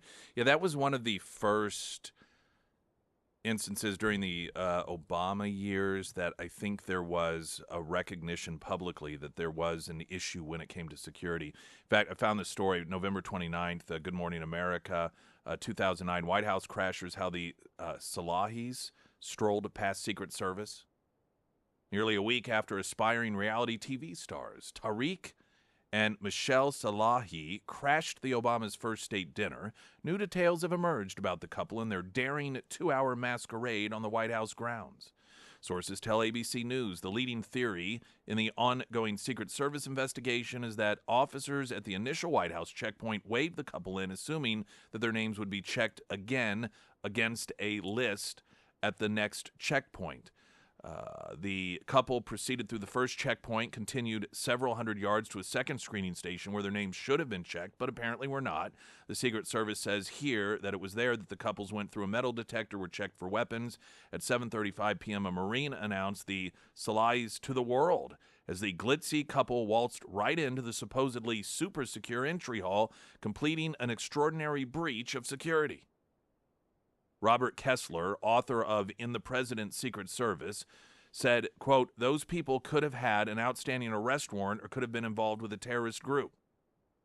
The Salahis then mingled at an exclusive reception in the White House East Room before proceeding at approximately 8 p.m. to the Blue Room, where they greeted Obama and the Prime Minister of India. Kessler said they're taking a tremendous risk with the life of the President of the United States, talking about the Secret Service. That was in 2009. I mean, like I said, because of the imagery it caught on video, that, you know, and the fact that Trump was shot, did take a bullet and someone died, it was very jarring, and it did elicit an outrage that was warranted, but an outrage that was warranted back during the Obama first years, when all of this began to really rear its ugly head. And I think a lot of it, the incompetency isn't just because, oh, it's Trump. I think that feeds into a lack of desire to really worry about it too much. But I think that there's just this, like, Secret Service almost has this mentality, oh, nobody's going to try anything. And so they don't take the job seriously. Almost like a chaperone at a high school dance, and you see some kids in there and you're like, I don't recognize them. Do they really go to this school? Who cares? You know, just as long as they don't do anything, I'm not going to worry about it. It seems to have that sort of mentality, that attitude. Security, though, arguably, I think some high school homecomings probably have better security than our Secret Service has been providing over the past several years. Traffic update.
Shots fired into Kamala Harris campaign office in Arizona. Uh-oh. Now, we continue to be told, I mean, it's just all that what Trump's dealing with. I mean, it's all the same. The rhetoric's the same. The violence is, this isn't anything particularly focusing on Trump. And, a headline like this. Oh, see? See? Well, let's listen to this story, shall we? Or you listen, I'll read.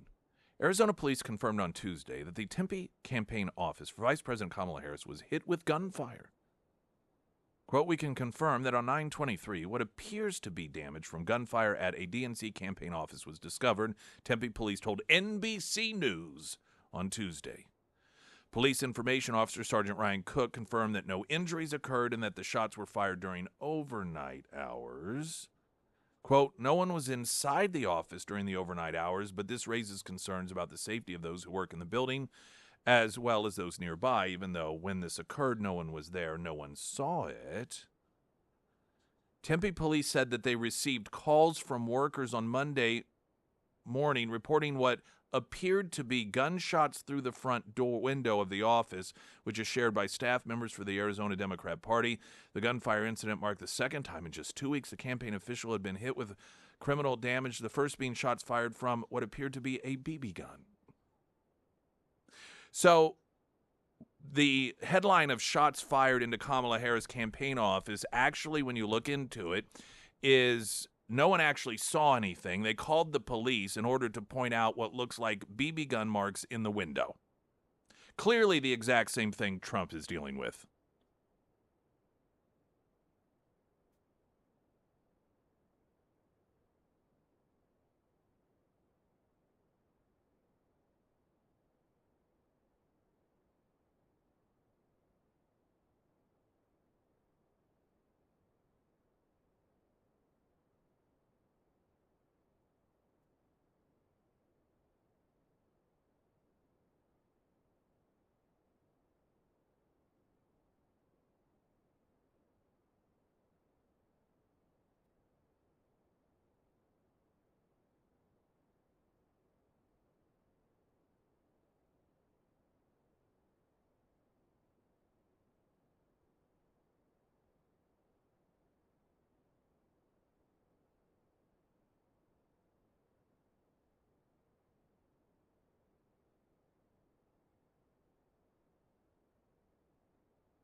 I want a great homeloan.com. Interest rates, they're going down. Will they go back up? Will they go down more? Should I wait to buy a home? Should I wait to refinance? So many questions. What is the answer? I mean, the thing is, when it comes down to it, the answer for you is going to be yes or no. Now is the time, now isn't the time. How do you decide what is best for you? You got to get, as much information as possible. And honestly, sometimes there isn't a 100% right answer. Sometimes it's a little of this looks good, but a little of this looks good, and you just got to go with your gut.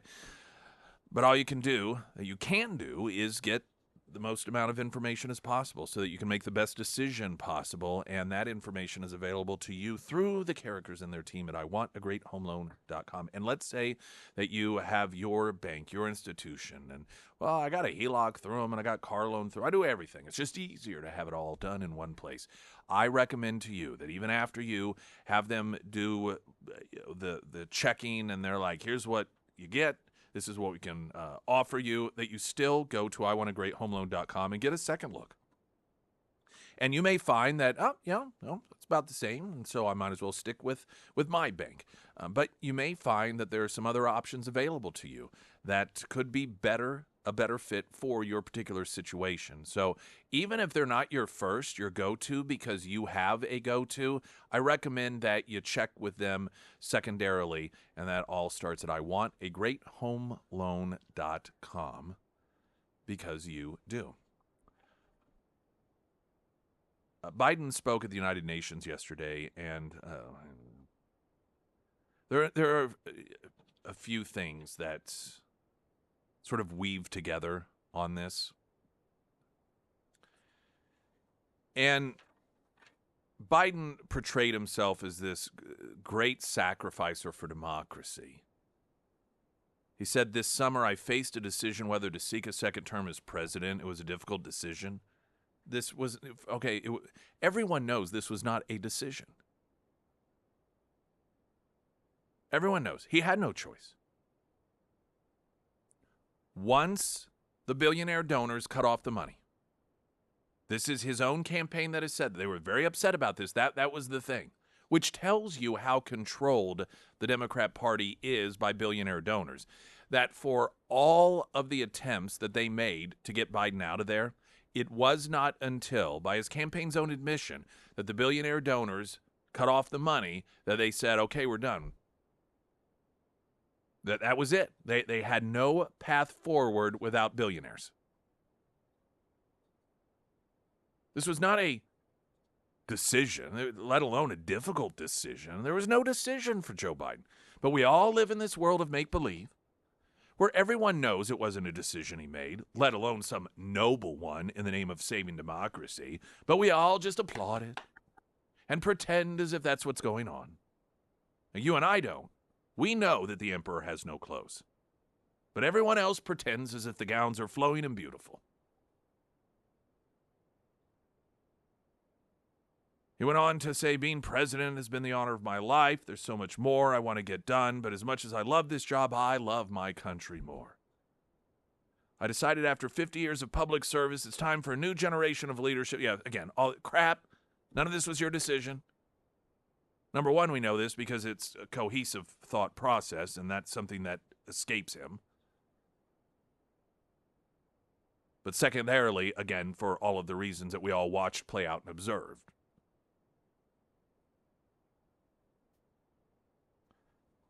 It is sad when you have the President of the United States make a speech at the United Nations, and then you have the President of a South American country, Argentina, also give a speech, and it ought to be reversed. Some of what Javier Milei, the President of Argentina, said before the United Nations is what the President of the United States should be saying. I'm going to I started to record audio of it, but he has a translator, and she wasn't that great. And so I'm just going to read to you some of what he said. Because right now in this world, I'm not over-exaggerating this. Right now in this world,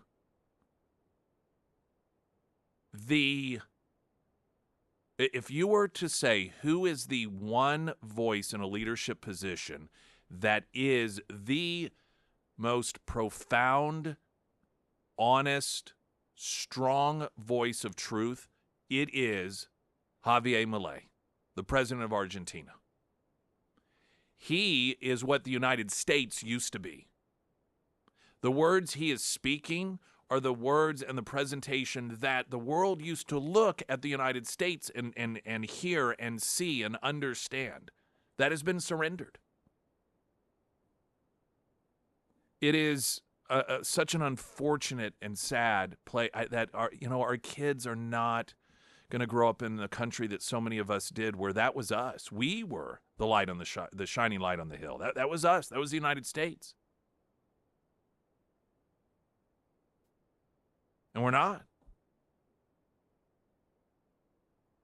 So I'm going to read to you some of what he said. And then also at the same time, what folds into this, the fact that Iran is there. This is a country that everyone knows is currently attempting to assassinate Donald Trump. Everyone knows this. No one is denying this. Iran's not denying it. The Biden administration's not denying it. In fact, they've had to acknowledge it, that yes, there is a plan. You notice there's not been any address from Biden from the Oval Office on this fact, or even any condemnation yesterday while he's speaking before the United Nations. The President of the United States is speaking before the world body, and he doesn't even call out the country that is trying to actively assassinate a former U.S. president and current challenger to the Biden administration. Doesn't even call him out. It's almost as if it's not that big of a deal. Going to get a update here on the news.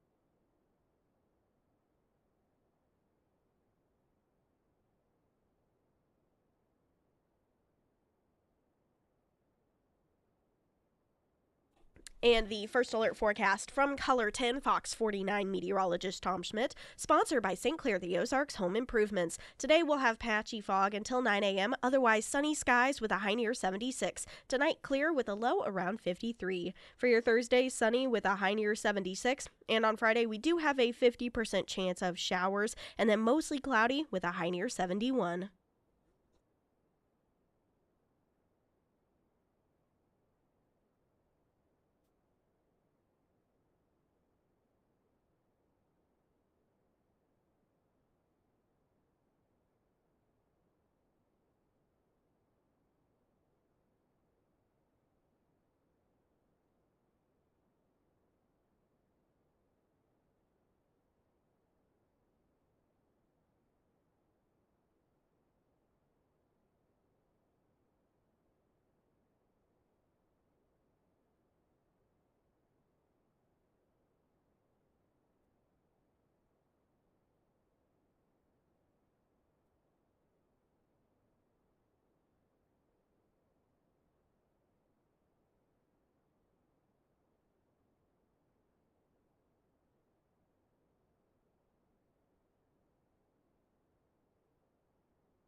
So Joe Biden yesterday, speaking before the United Nations, by the way, this morning he is expected to be on The View, so quite a treat for everyone.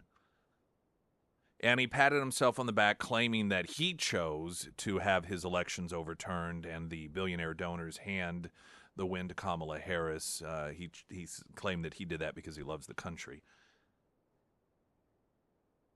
But he also called on the UN delegation to stand behind the principles that unite us all and stand firm against aggression. Now, of course, he didn't call out Iran and their funding of terrorism activities against Israel, or the fact that they are trying to assassinate Trump.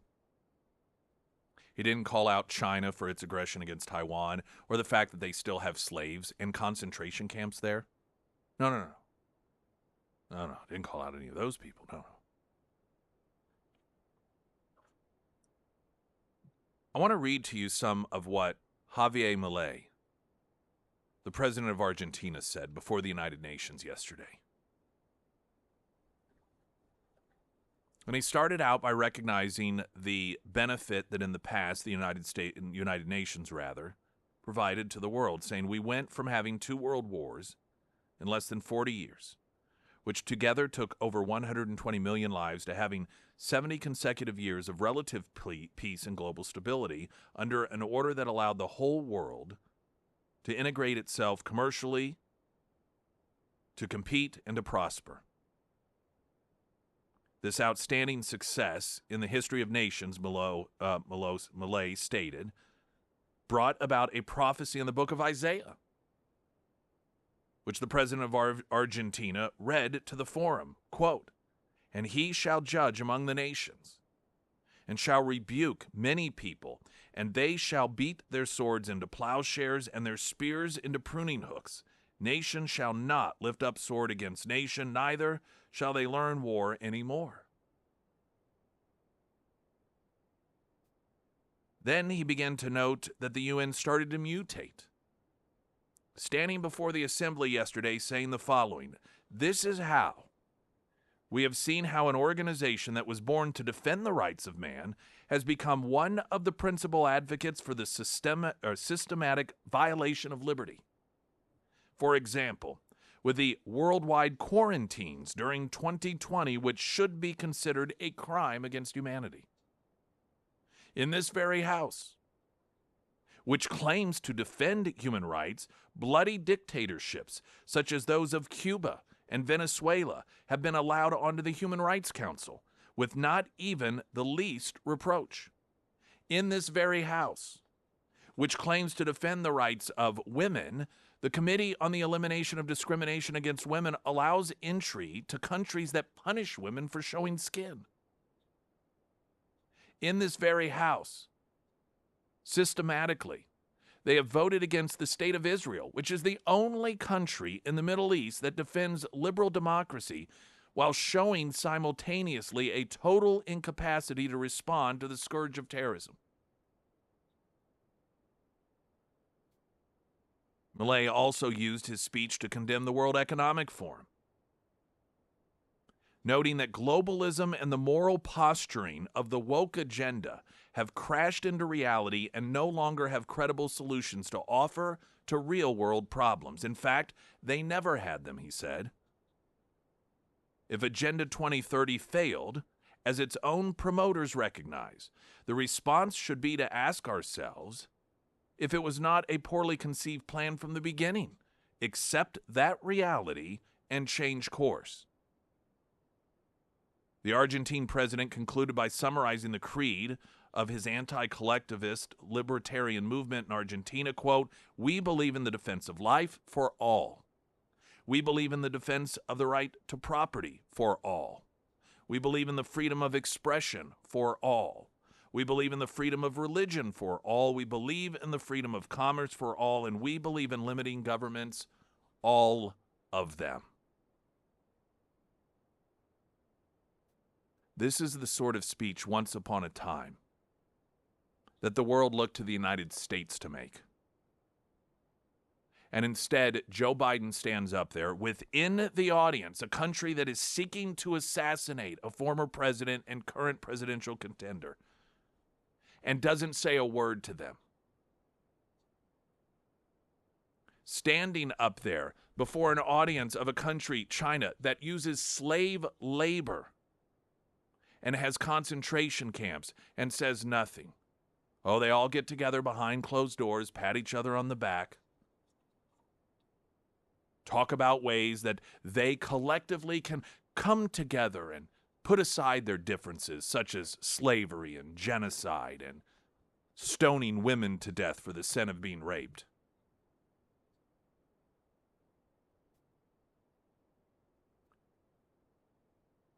It is just a remarkable thing to find ourselves in a world in 2024. And if you had 20 years ago or 30 years ago and said that the United States is going to fall so far, that when it comes to the voice of liberty, the voice of freedom, the voice of life, the one voice that will stand up before the United Nations and condemn them for their hypocrisy, and specifically note, you say you're for human rights, yet these tyrants over here, you give a seat to the table. You say you're for women's rights, but you bring into the fold people who punish women for showing skin. That if you were to tell us 20, 30 years ago, that will not be the message from the United States. It'll be the message from the president of Argentina.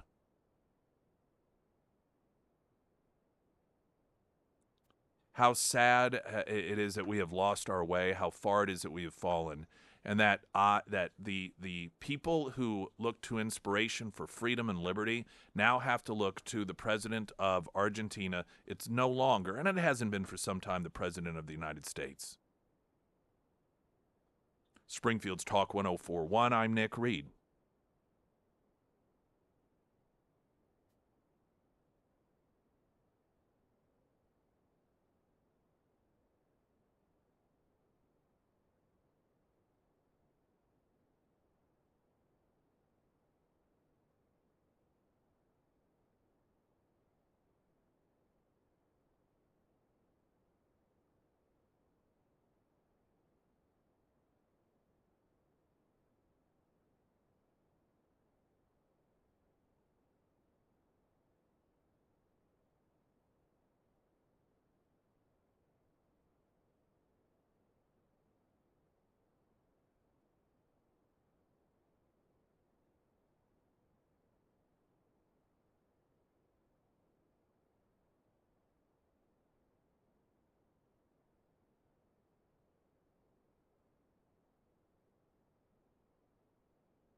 Oh, had you on there. Trump has been briefed on the real and specific assassination threats from Iran. And he made remarks on X about this. He had posted the following: big threats on my life by Iran. The entire U.S. military is watching, waiting. Moves were already made by Iran that did not work out, but they will try again. Not a good situation for anyone. I'm surrounded by more men, guns, and weapons than I have ever seen before. Thank you to Congress for unanimously approving far more money to Secret Service. 0 no votes. This was in the Senate. That was unanimously passed in order to do this. Strictly bipartisan. Nice to see Republicans, Democrats get together on something. An attack on a former president is a death wish for the attacker. Now, unfortunately, that isn't reality. Now, it is, I think, believe that is the case from Donald Trump's perspective. And let me tell you something else. And I know people who hate Trump don't believe this. But if Donald Trump, like either when he was president or if he becomes president again, and Iran were to take out a past president, regardless of political party, there would be hell to pay. Donald Trump would make them so sorry that every other country and bad player on this planet would recognize it is not worth it. Without question. It would not matter to Trump what political party they were with. It would not matter to Trump. You know, there's one thing about Trump. People can look at him and say, well, he just hates those people so much. Look at how many people in the past that he has been so adversarial with. But then when it comes to certain things, when everyone can come together, he does not hold that grudge. That is of no interest to him whatsoever, because he sees it, I believe, as a waste of time. Donald Trump is the sort of guy that is goal-oriented. And if holding a grudge gets in the way of a goal, he doesn't hold the grudge anymore. And when it comes to, the way that Donald Trump would see it, if there's any country or any institution, entity that was responsible for assassinating a past president or a presidential contender, even if that was the opposing political party, he would view that as an attack on the country. And there would be hell to pay. It saddens me to think about what the response would be and what it will be, if Iran is successful in killing Trump. What do we think? Do we really think Biden's going to do anything? Do we really think Kamala Harris would do anything? They might talk about doing some sort of sanctions, and even if they put sanctions in place, there would be workarounds. I mean, this is an administration that in the past has helped Iran work around sanctions. Oh, they would condemn it.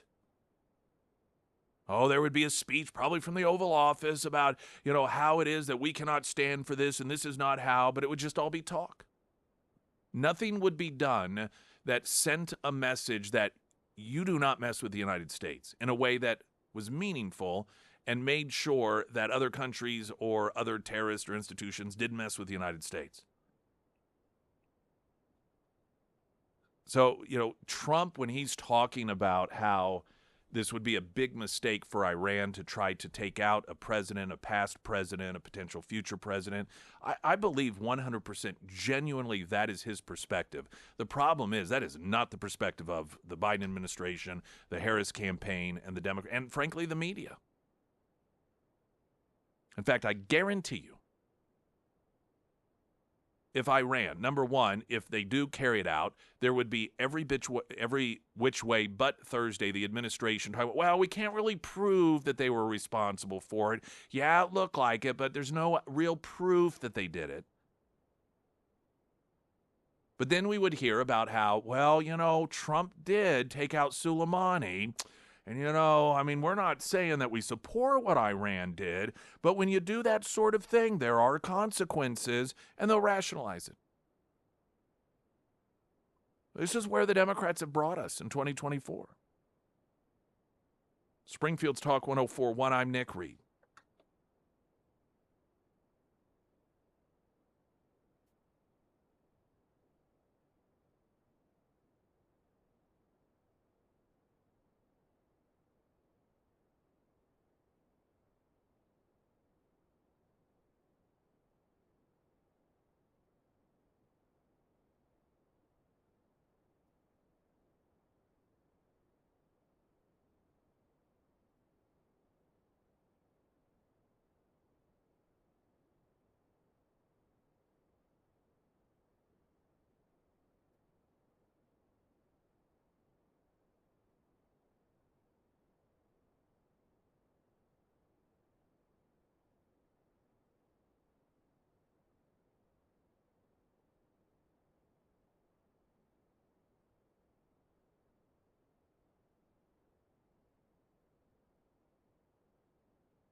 Springfield's Talk 1041, your first alert forecast from Colorton, Fox 49 meteorologist Tom Schmidt, sponsored by Wolfpack Cleaners, your residential and commercial cleaning professionals. Today we'll see patchy fog until 9 a.m., otherwise sunny skies with a high near 76. Tonight, clear with a low around 53. For your Thursday, sunny with a high near 76. And on Friday, we do have a 50% chance of showers and thunderstorms, and then mostly cloudy with a high near 71. And if you have been putting off those roof repairs, maybe gutter repairs, or just getting a whole new roof in general, now is the time to do it before that cooler weather, that rain, and the falling leaves hit. And if that sounds like you, I do want to recommend Josh and his team over at the Pyramid Roofing Company. Now, with that cooler weather, contractors, they are finally kind of catching a break, and turnaround time is a lot quicker, and you can actually get a better deal on roof installations during the fall months. Now, whenever you call the Pyramid team, they're going to come out, they'll do a free roof inspection for you, they'll take tons of photos and videos so you can see exactly what they see, and then they come up with the best solution for you and your home. They won't make you sign anything whenever they come out. They use high-quality products, and they also offer discounts for our military and our first responders on new roof installs. So if it is time to have Josh and the Pyramid Roofing team out at your home, go ahead and give them a call today. Now you can find all of that contact information for the Pyramid Roofing Company under the Sarah's Endorsements tab at ksgf.com. John Hamm and Andy Cohen are hosting a Zoom to support Lucas Kuntz. What? Rich celebrities supporting a Democrat?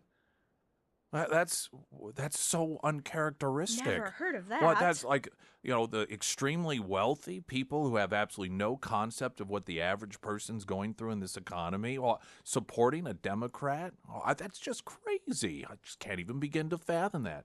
I tell you what does, though, still surprise me is how that somebody like Kuntz would be so out of touch So to me, this is, I'm trying to think of the best way to word this. This shows me that he does not know what goes on with the average Missourian. To think that this is something that is going to be appealing to the average Missourian. Now, I get it to the left-wing base. They love celebrity. That sort of thing. I get it. But particularly here in Missouri. I mean, if you're in California, you're in Los Angeles, but you're trying to portray yourself as middle of the road. I know what you're going through. And you're out there like, I got two rich celebrities that are going to do a fundraiser for me. Like, what about what's going on? Do you not get, man? The obtuse nature of some of these people who are running for office. It's just crazy to me, or that there isn't anyone. This is what happens when you put yourself in a bubble, I suppose. You don't have a single person that says, hey, the biggest concern for people right now is I can't afford groceries. I don't know if you should be out there having people campaign for you who don't have those problems. I don't know that you should be trying to convince people who are having trouble making ends meet to vote for you by having really rich celebrities who have multiple homes, who have drivers who don't do their own grocery shopping, who just don't know what that life is like. You probably should not have them as spokespersons for you. Have those people telling lower income and middle income people to vote for you. It's probably not a good idea. Like, there's no one in your echo chamber. I mean, I guess that's why it's an echo chamber.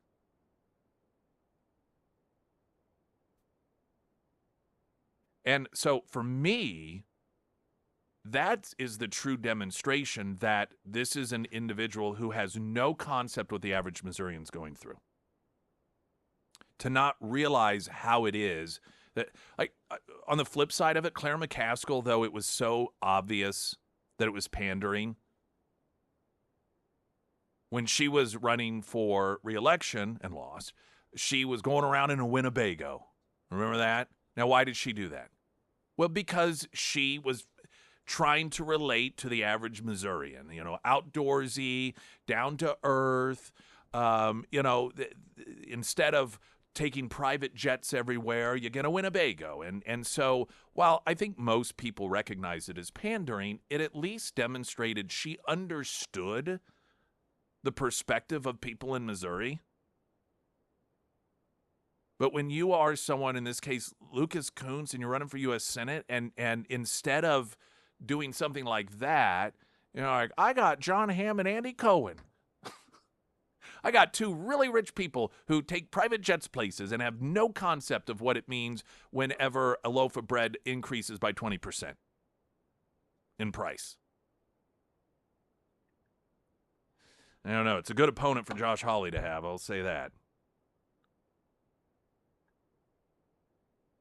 Chapel Roan, you know her, right? Yeah. Willard native. Willard native. How long did she live in Willard? I mean, I'm not exactly sure. Clearly long enough to where she shot one of her videos here in the area. If you're not familiar with her, she's extremely famous. And I think part of what has really grabbed attention is the fact that it's been a relatively quick rise. In fact, she's going to be the musical guest on SNL this upcoming season.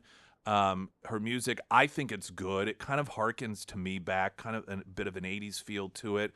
I couldn't I couldn't tell you that I could even tell you the name of any of her songs, but I hear them, and I recognize them, and they sound good. She seems very, very talented. She's gotten herself in hot water because she did an interview in which she, of course, she's a celebrity, so we have to ask, who is it you're going to vote for president? Who are you supporting?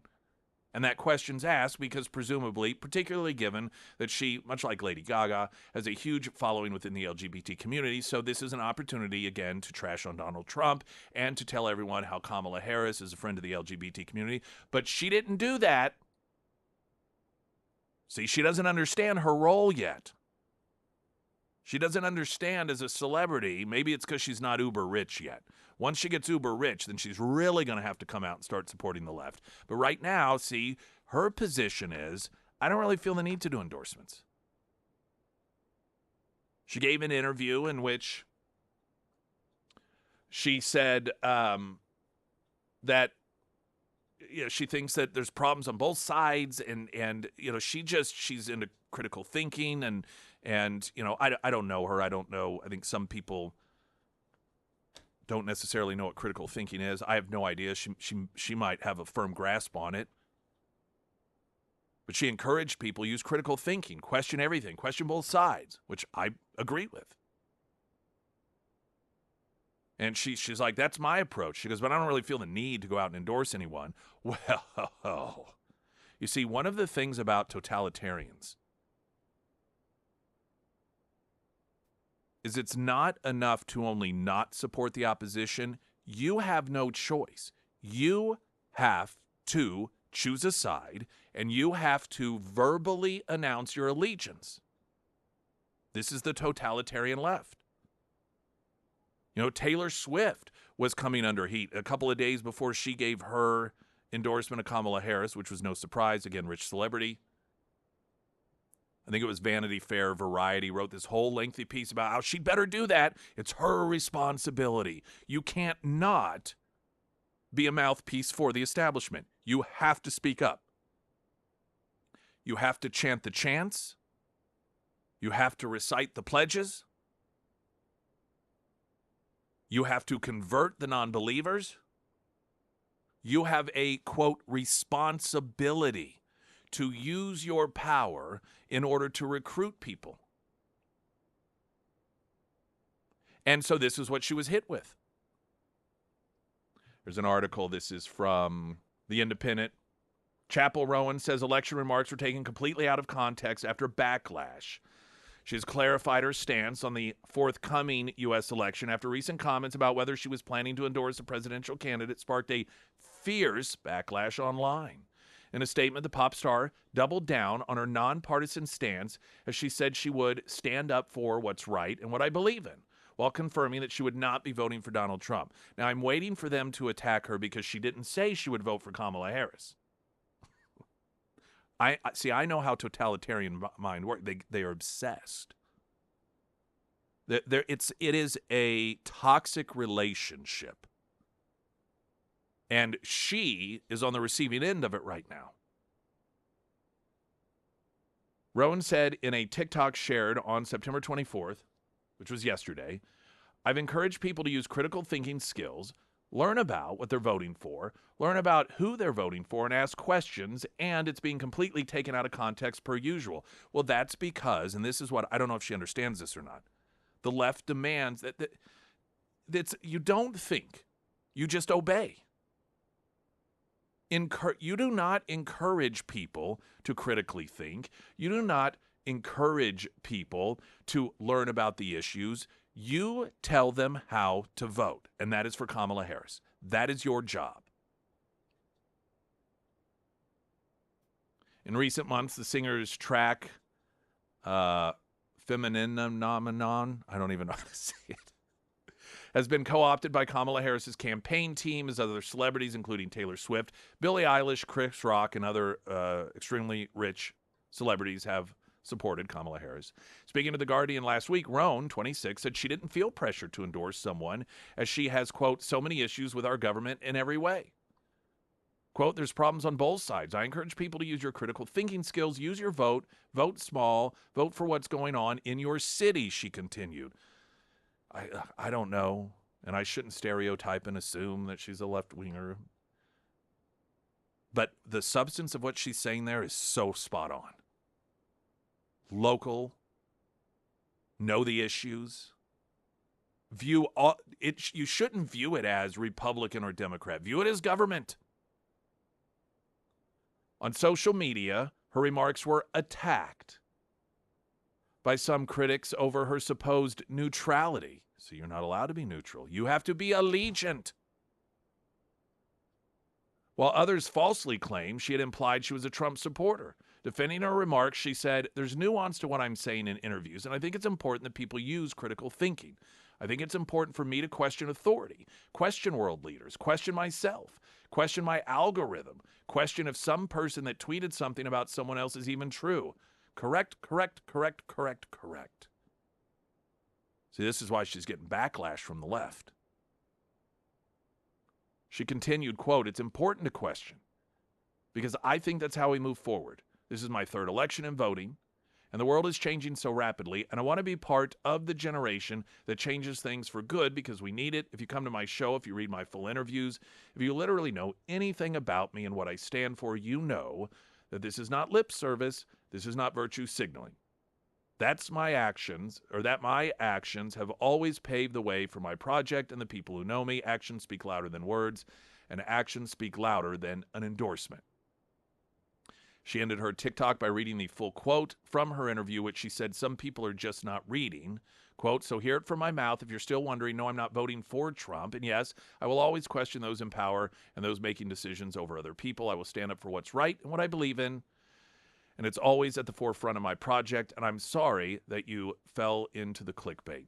And I hope that she continues to hold that stance, because although and this is the thing about the left, I think that probably it's clear to most people that she is not, well, she said she's not going to vote for Donald Trump, and she's giving a little bit on that. She's giving a little bit of what they're demanding of her, which you kind of hate to see on one hand, taking the stance, I'm not going to let anyone tell me what to do, but then sort of giving a little. But with the totalitarians, a little's never enough. And I guarantee you the demands are going to come. That she not just say she's not voting for Donald Trump, but that she declares her allegiance to Kamala Harris. Because some of these same people who are railing on her for not being obedient are going to note, well, yes, she said she was not voting for Trump, but she didn't say she's voting for Kamala. Springfield's Talk 1041, I'm Nick Reed.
Sarah noted some of the comments regarding Roan Chapel's position that when it comes to voting, she doesn't feel pressured or compelled to endorse anyone, but that, hey, you should just think critically and question everyone. And you're not supposed to. This is the thing that I think people are beginning to understand. That you question everyone is in defiance of what the left demands, and that is that you don't question the left. You accept everything they tell you. That's how it is you can have a presidential candidate that is running on the opposite of every issue that she ran on 6 months ago. That's how you can have a presidential candidate praised by the media as historic. The same media and even some Democrats within her party 6 months ago were demanding that Biden drop her from the ticket because she was such a miserable failure. See, if you do what Chapel Rowan was talking about there, and that is critical thinking and question things, then you recognize that those things are happening, and you're not supposed to. You are supposed to just not question, not think, do what you're told, be obedient. And I got to tell you, it's one of the reasons that there's such a contradiction, particularly with people politically on the left right now, because they tell themselves that they, are all about questioning and authority, but they are the first ones that demand allegiance. I'm not talking about Chapel Rowan. I, again, don't know her other than what she has said in that interview. That's all I know. That's all I know about her. I can make assumptions based on stereotypes, but I'm not going to do that. But you see these people, and I'm not even talking celebrities, just people on the left who they portray themselves as, just really questioning authority and they portray other people as being puppets, yet they're the ones that demand you do not ask questions. You support Kamala. Don't question her border stance. Don't question her transgender stance. Don't question her this stance. Any and everything that she has taken an opposite position on, you don't question it. You just support her. And there's such obedient lapdogs that refuse to answer, or rather ask, any questions of the man, while portraying themselves as being the opposite. You were reading just some of the comments. The left just eviscerate this. Well, to your point, this is one of the comments on that article that you just read. There's a problem on both sides. Girl, Republicans are the ones actively legislating against, demonizing, threatening, and even killing trans people. The choice is clear regardless, since hatred is what they're best at, no matter what. But especially in regards to that single issue, why would you ever even pretend that there's any option other than Democrats? Yeah. That was one of the comments on there. I mean, that's the way. So you wonder when you are. This is way okay. So again, Chapel Roan, don't know her. She gives signs that she's the sort of person that is willing to have conversations and hear challenging thoughts. May not agree with them, but I wonder if she is somebody that, again, I think it's fair to assume that she's on the left. Now, by the way, that doesn't mean that, she could vote a Jill Stein. She could vote a Cornel West. There are other lefties besides Kamala Harris. And particularly if I don't know where she's registered to vote. She doesn't live in Missouri any longer, does she? I don't think so. Yeah, so she may be in a state where, frankly, Trump will win by double digits, so it doesn't really matter. And by the way, she notes that local issues, vote small, that's, very, very important. And I agree with her on that. But, you'd like to have a conversation with someone like that who seems to be genuine in their talk about the need to critically think and to question things. And then if she does support a political party that demands the opposite, how is it that somebody, and I'm not talking about her specifically, but just somebody who does have that mindset, who is of a more liberal political persuasion, but at the same time believes that you should challenge and critically think, then how do you, not really rationalize, but, how do you confront the reality that the political party, the Democrat political party, demands that you don't do that. And do you support a party that demands that voters don't question things and don't critically think of things, but they just vote one way because that's the only way? That contradiction there, I think, is an interesting one. And I would imagine for someone who is generally supportive of the ideals of the Democrat Party, if they genuinely do believe in the right to think about things critically and to have your own thoughts, how that contradiction is, how they deal with that. Springfield's Talk 104.1, I'm Nick Reed.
Can't believe we spent so much time talking about Chapel Roan today, but you know what I would really like to see, and maybe she can be, if she does stick to her guns on this, and that, hey, listen, it shouldn't be about political party. We should question everyone and everything, and and if she is somebody that is presumably on the left, that hopefully she can lead others to get back to that who are on the left. The left has unfortunately become this grouping, this culture of people who demand complete obedience and not thinking. And if maybe she can be a voice that alters that landscape. Glenn Beck's next. I'm Nick Reed.